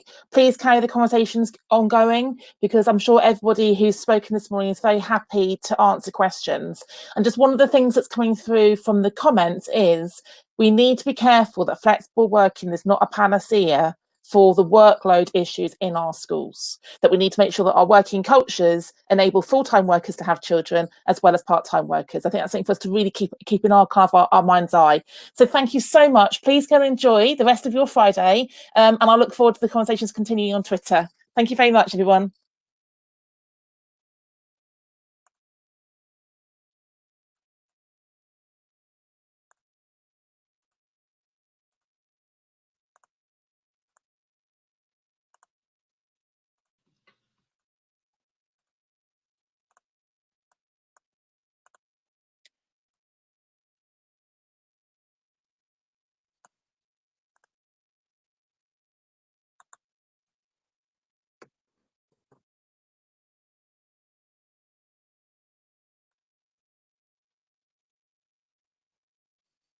Okay, I am going to welcome everyone for part 4 because we were bang on time this morning. And now we have our final 4 speakers. Thank you very much for joining us for the final section. Not the graveyard shift, I promise. Very excited to hear from the 4 of you. So I'm going to hand over straight away to Allison Keele, who's going to share her flexible working journey with us. Hello everyone, and it's really nice to be here. So I was a head teacher for a really long time, and I decided to leave headship on a high. We were tick box successful and had sustained incredible results, and the school was in good order for a number of years. And I'd been trying to leave for a number of years. But I kept being persuaded to stay, and I knew that I was kind of dying inside and I'd lost my purpose. I was also in the process of taking on more schools, which would have meant that me thinking about working in a flexible way in the school was going to change really quickly, because I could see that it was going to mean taking on huge jobs, and if you're going to do something, you want to do it properly. But for me, there was no real joy in it, because I kind of felt that there was a sameness, there was a routine, the same routine that I've been following for years and years. And I realized that I was staying for the same reason. And so I decided to leave. And there was a big debate, like, are you retiring? Are you too young to retire? But I was actually making a plan to spend half my week doing things just for me, just having a really great time. And the second half of the week, carrying out things that I really wanted to do. And what I was really wanting to do was to reclaim me and to feel a bit more whole again. And I knew that by staying in headship, I was looking down. Everything was down. You're looking down at your computer, you're looking down at paperwork. And I wasn't looking up and seeing what was around me in the way that I wanted to be doing. And I realized the only thing to do was to take some big risks. And that means the first thing that I needed to get around was taking financial risks.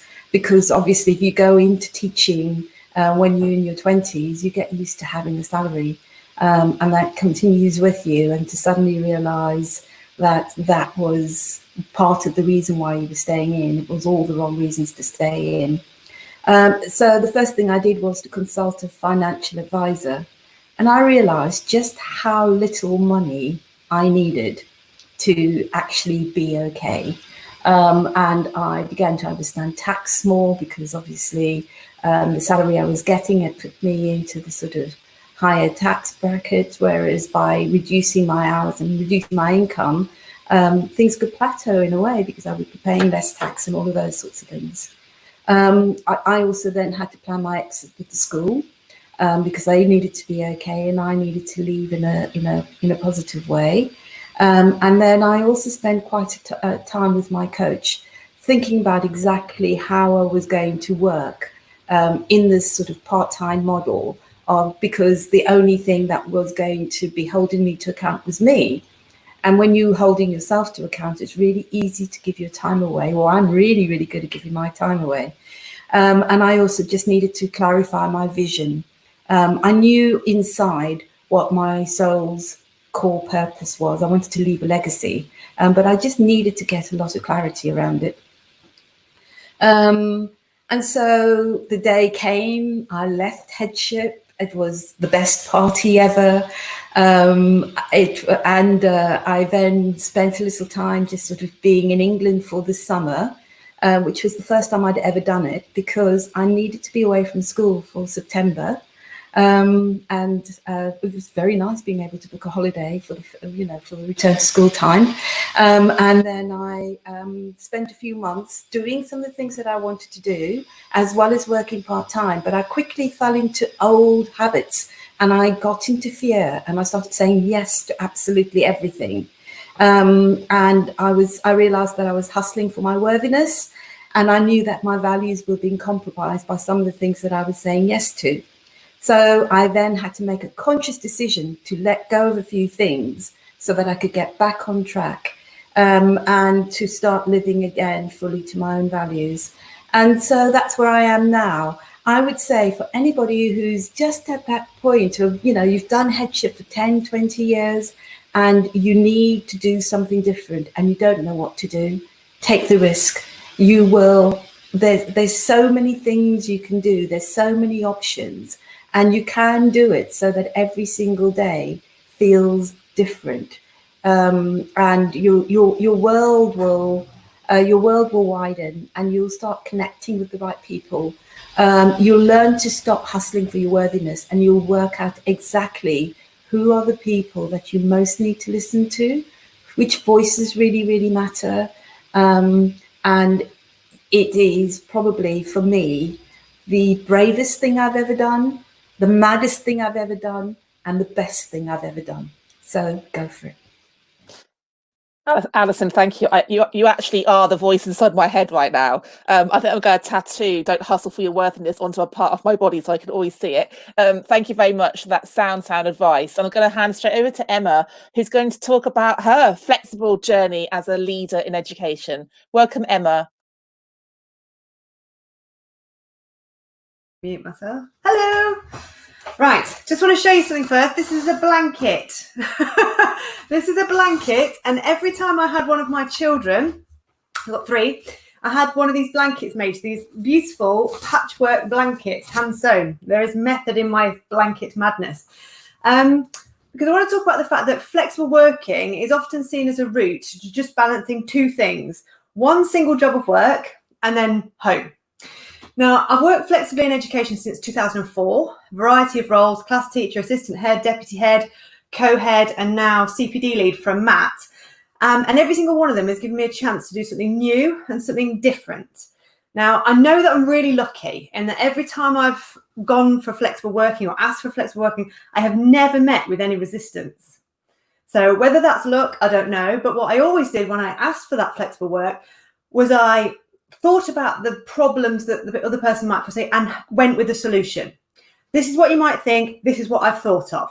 So present the solution, not just the request. So maybe that was why I didn't meet with any resistance. But one thing I couldn't have foreseen, I foresaw the problems, but I didn't necessarily foresee that there was so much more flex in the flexibility than I initially thought possible. Because in my current role, I'm contracted to work 1 day a week, which might sound idyllic, but can actually bring with it a whole host of potential issues, like about communication, about feeling part of a team or out of the loop. Now, I'm really lucky. My bosses are amazing. Not only do they kind of ring fence my time, as in, don't do that, please, because you're only meant to work this much. We really appreciate it, but actually, no. But they're really good in making me feel part of the ongoing conversation. They keep me involved in a timely way. They're absolutely brilliant. But what I've learned in terms of my flex journey, because I'm doing it for 16 years now, is that I can not only flex my home and my one job, but I can pursue other stuff because I'm working flexibly. I'm not stretched to breaking point constantly with the days that I work and the days that I'm home. I've kind of bought myself a little bit of wriggle room. And that means I've been able to take on all sorts of additional roles. So writing for the TES, speaking engagements. I wrote a book. I never thought I'd write a book. And it also means that within my organisation, I can take on extra projects when the need arises. So at the moment, I'm heading up a big PE project. Now, PE isn't my specialism, but because I've got a little bit of wriggle room and a little bit of flexibility, the organisation is able to say to me, we need an experienced leader to head this up. Have you got the capacity to do that? Have you got the space? And I can go either yes or no, and they get an experienced leader, because the more flexible workers you have in your organisation, the more elasticity you have in it. It's not about rigidity. It's about creating flex for the worker and elasticity within the system. And another thing that is important about this patchwork blanket is that we mustn't try and systemize flexibility by making it too rigid, because what we then produce is rigid flexibility. We don't want to have organizations that go, this is how we do flex here. This is our model of flex. Actually, it needs to be much more nuanced, much more tailored, much more bespoke, much more patchwork.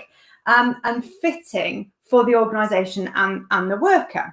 So you can't have a blanket approach to flexibility in an organisation. It's got to be much more patchwork. And if you have a patchwork approach to your own career, then you get this kind of space where you're not trying to cram every single second of your life full of home or full of work, but you can actually carve out these new opportunities, which gives you so much more in terms of creative thinking, in terms of opportunities.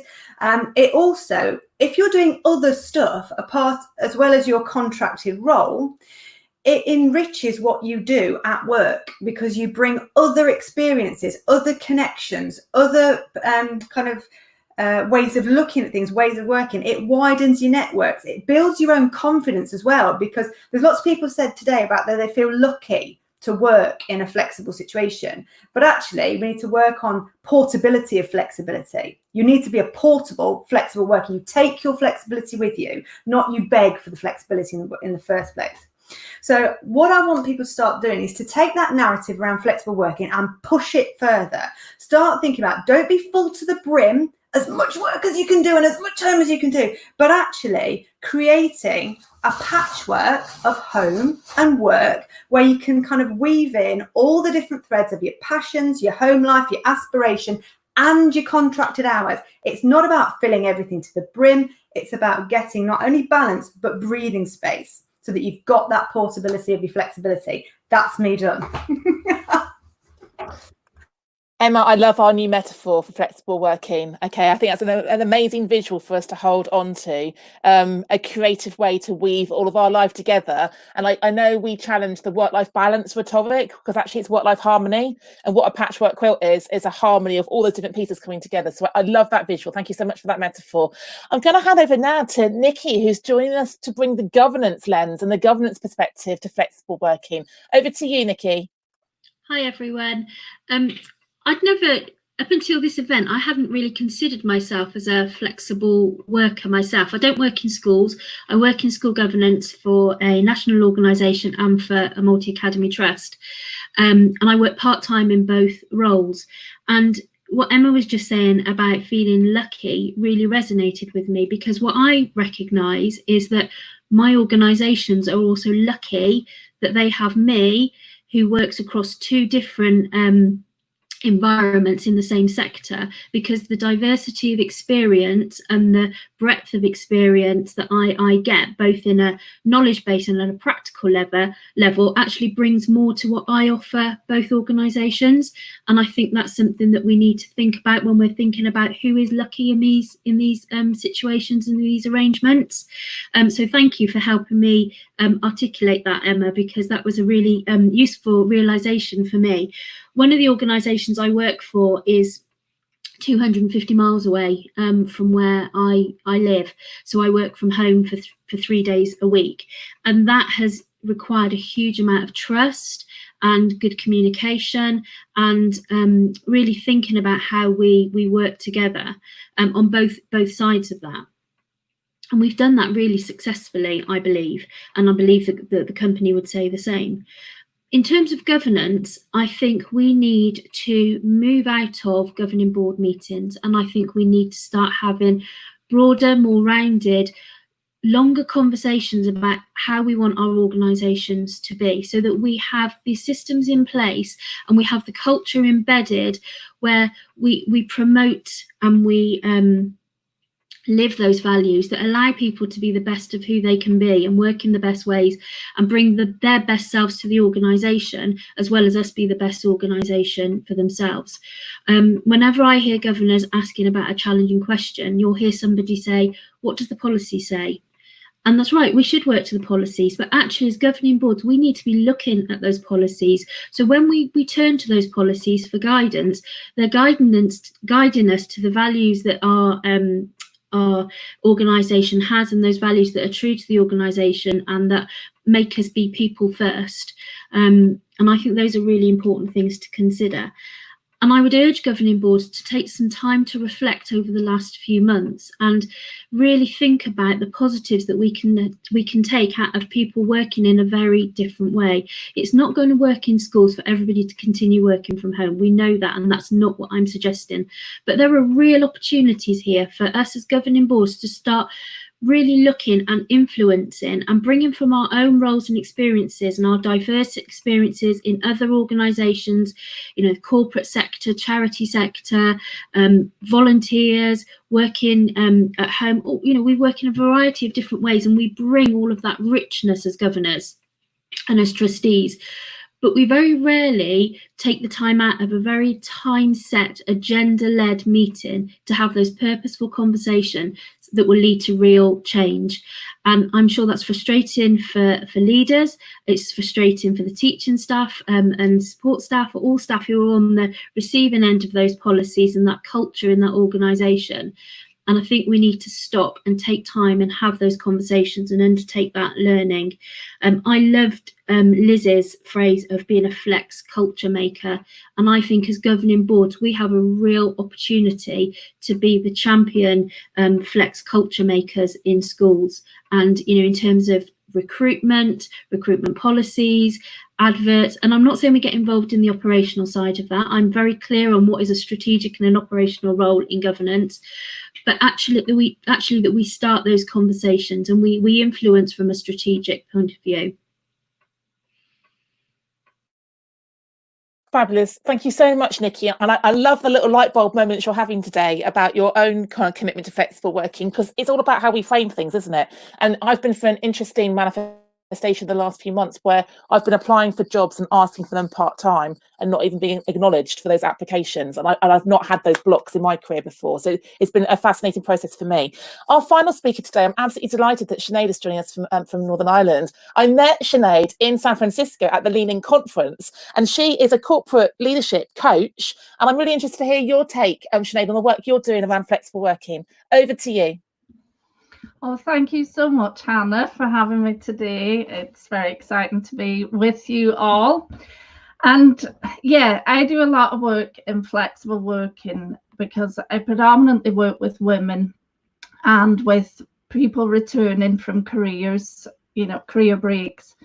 So every day something I hear is, I used to be a teacher, I used to be a lawyer, I used to be a project manager.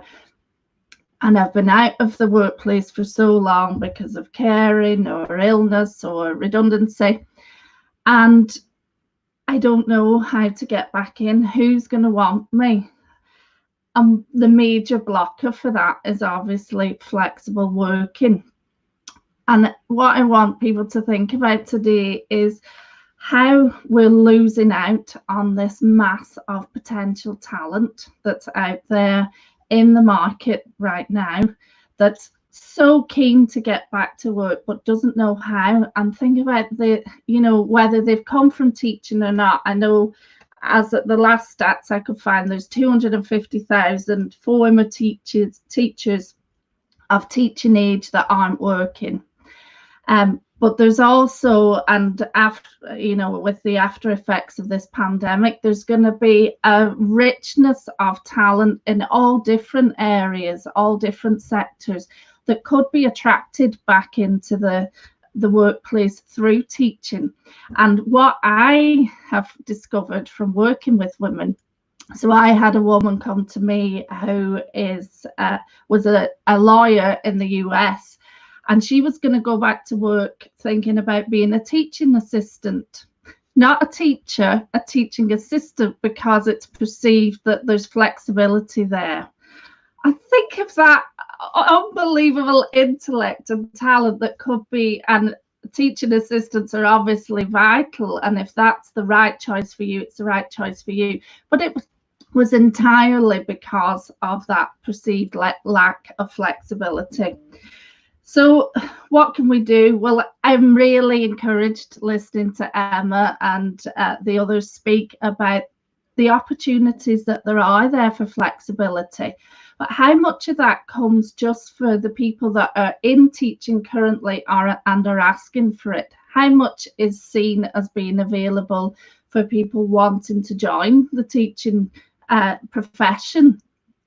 So we need to advertise more readily that part-time and flexible working is possible, and provide platforms and opportunities to get that working and into the workplace. So some of the advice that I would probably offer to you all is, first of all, open your eyes. There is so much talent out there. How can you attract them? Where can you find them?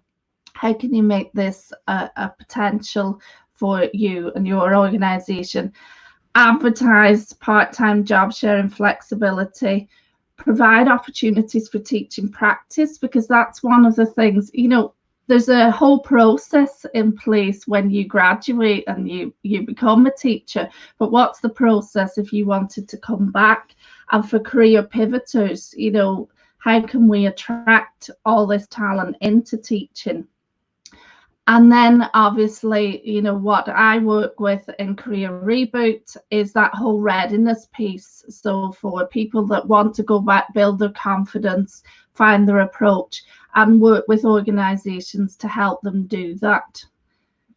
So open your eyes to return of talent. That's my my message. Love that. Thank you so much, Sinead. And we have got some time for some questions. So I'm just going to fire a question at each of you. So Emma, if I come back to you first, thinking with your new ed hat on and early career teachers and early career educators, like what's our advice to the system, particularly those recruiting teachers into the system? How can we flex the way we actually train our beginner teachers, our NQTs, our RQTs? Emma. To work full time. So again, so stop assuming that trainee teachers need to train full time. That model needs to be smashed straight away, because automatically you're precluding so many people from entering the system. And then as soon as they've trained, straight through NQT and RQT is that same mindset, as in stop looking at your NQT year as a single year, perhaps you've done over 2 years. All the language associated with the training of early teachers assumes full-time interaction and involvement, but actually it needs to be the first bit to catch up, not the afterthought. And it was interesting what you were saying, Sinead, about people who are attracted, people who are out of the system. It also needs to be the people who are coming straight in at the beginning need to be on the front foot with this, saying I can work flexibly from the outset.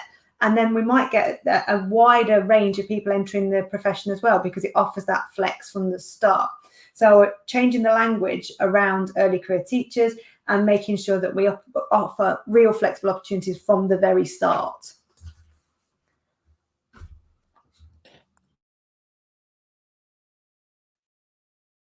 Thanks, Emma. And I know that Now Teach are doing a big bit of work. So Now Teach are working in partnership with Wise, and Time Wise published their report last week or the week before about all the data on flexible working. And I know that for us to entice career changes into teaching as well, the commitment to go full time as a beginner teacher is quite big. You're taking a big kind of like career step and salary drop. So I think we need to be modelling that at every kind of strata of people coming into the sector. So Alison, question for you. Something I've heard a lot is that there's people who have applied for flexible working in the past, it's been denied. We've now had to all work flexibly. Okay, so that business case has completely imploded. What's your advice to those people to now navigate the new normal and how they might leverage COVID to actually almost like build a case for why they should be able to work flexibly working forward? So I think that this is the biggest gain that we've got out of lockdown, because we've been able to prove just how successfully people can work from home on a part-time basis, and how easy it is to communicate with people, whether they're close to you or farther away. We've all got much better at communicating. If anything, there's a phrase that's come up a few times where we're no longer working from home, but we're living from work. So we need to really think about what that's going to look like. But there are so many fabulous lessons that we've learned in terms of how we've been able to deliver very, very successfully and probably performing at a we're able to be much more productive because there's less time lost for incidentals. If you're going to have a meeting with somebody for an hour, you have that meeting for an hour, and there's less drift and all of those sorts of things. So I think just look in at what you've been doing, talk to others around you, build your case. As far as I can tell, more and more school leaders have been proven wrong. So capitalize on it and go for it, is what I'd say. And Nikki, as a governance lead, just thinking about advice for chairs of governors and head teachers who perhaps are quite concerned about staffing moving forward, like for the autumn term beyond, what advice would you give to chairs and governors and head teachers who haven't embraced flexible working previously about how they can lean into this way of working? I think I'd start by saying engage in the conversation and, use the experiences that are open to us as governors from all of our different workforces to look at where the positives are. And I'd add into what Alison has just said and the question that you asked her. And I think it's about us not expecting people to bring the question to us, but in enabling that culture where that is an open conversation that we can have, and it's not having to bring something and persuade something. And it's great that you come with solutions, and that's something I've always done, but it's about embracing that culture and embedding it, whereas those conversations are comfortable conversations to have. So I think it's about governors recognizing that there are positives that we can take, but looking outside of the governing board. We can be very internal looking as governors. We can just look into our own meetings, but I think it's about looking outwards and being part of those conversations. And events like this are brilliant. And I know there are a number of governors who are on these events and not listening to me, but listening to everybody else who's spoken today and provided such inspiration and positive stories. Thank you, Nikki. And final question to you, Sinead. If the education system was going to look at corporate best practice, can you give us a little bit more insight about what a good returnship programme might look like? How can we enable those returners to perhaps consider coming back into the sector? Well, the starting point is actually the smoking people out. So quite a lot of what's going on in the corporate world is you're getting the low-hanging fruit of returners, so people that are ready to return, and yet they're going through readiness programs and maybe doing internships and that kind of thing to get them back in, and that can really work. I think what could really have impact is to identify how to speak to the people that just don't even think that this is an opportunity and there's potential. And so it's using social media and forums like this to open up people's eyes that are on career breaks, that there is opportunity to come back to teaching and to take, maybe pivot and to take a different path. And with that, then learn from what really works. And a lot of the good studies show that it's the readiness piece that's the most important. So the confidence building, the approach, the strategy, and the getting back into the workplace then and getting things going with a bit of support is fairly easy. Brilliant. Thank you so much, Emma, Alison, Sinead and Nikki, for your time this morning, your experience and your expertise. It's been really, really great for us. Loads of lovely, lovely comments. And we've got a really interesting, diverse mix of people who have been following today as well. So thank you for your time. The conversations will carry on over to Twitter, #FlexibleWorking, and these YouTube videos will be available for hopefully people to reference and share far and wide. So thank you very much. End of our event. Enjoy your Fridays. Go and grab a cup of tea or have some lunch. Thank you very much.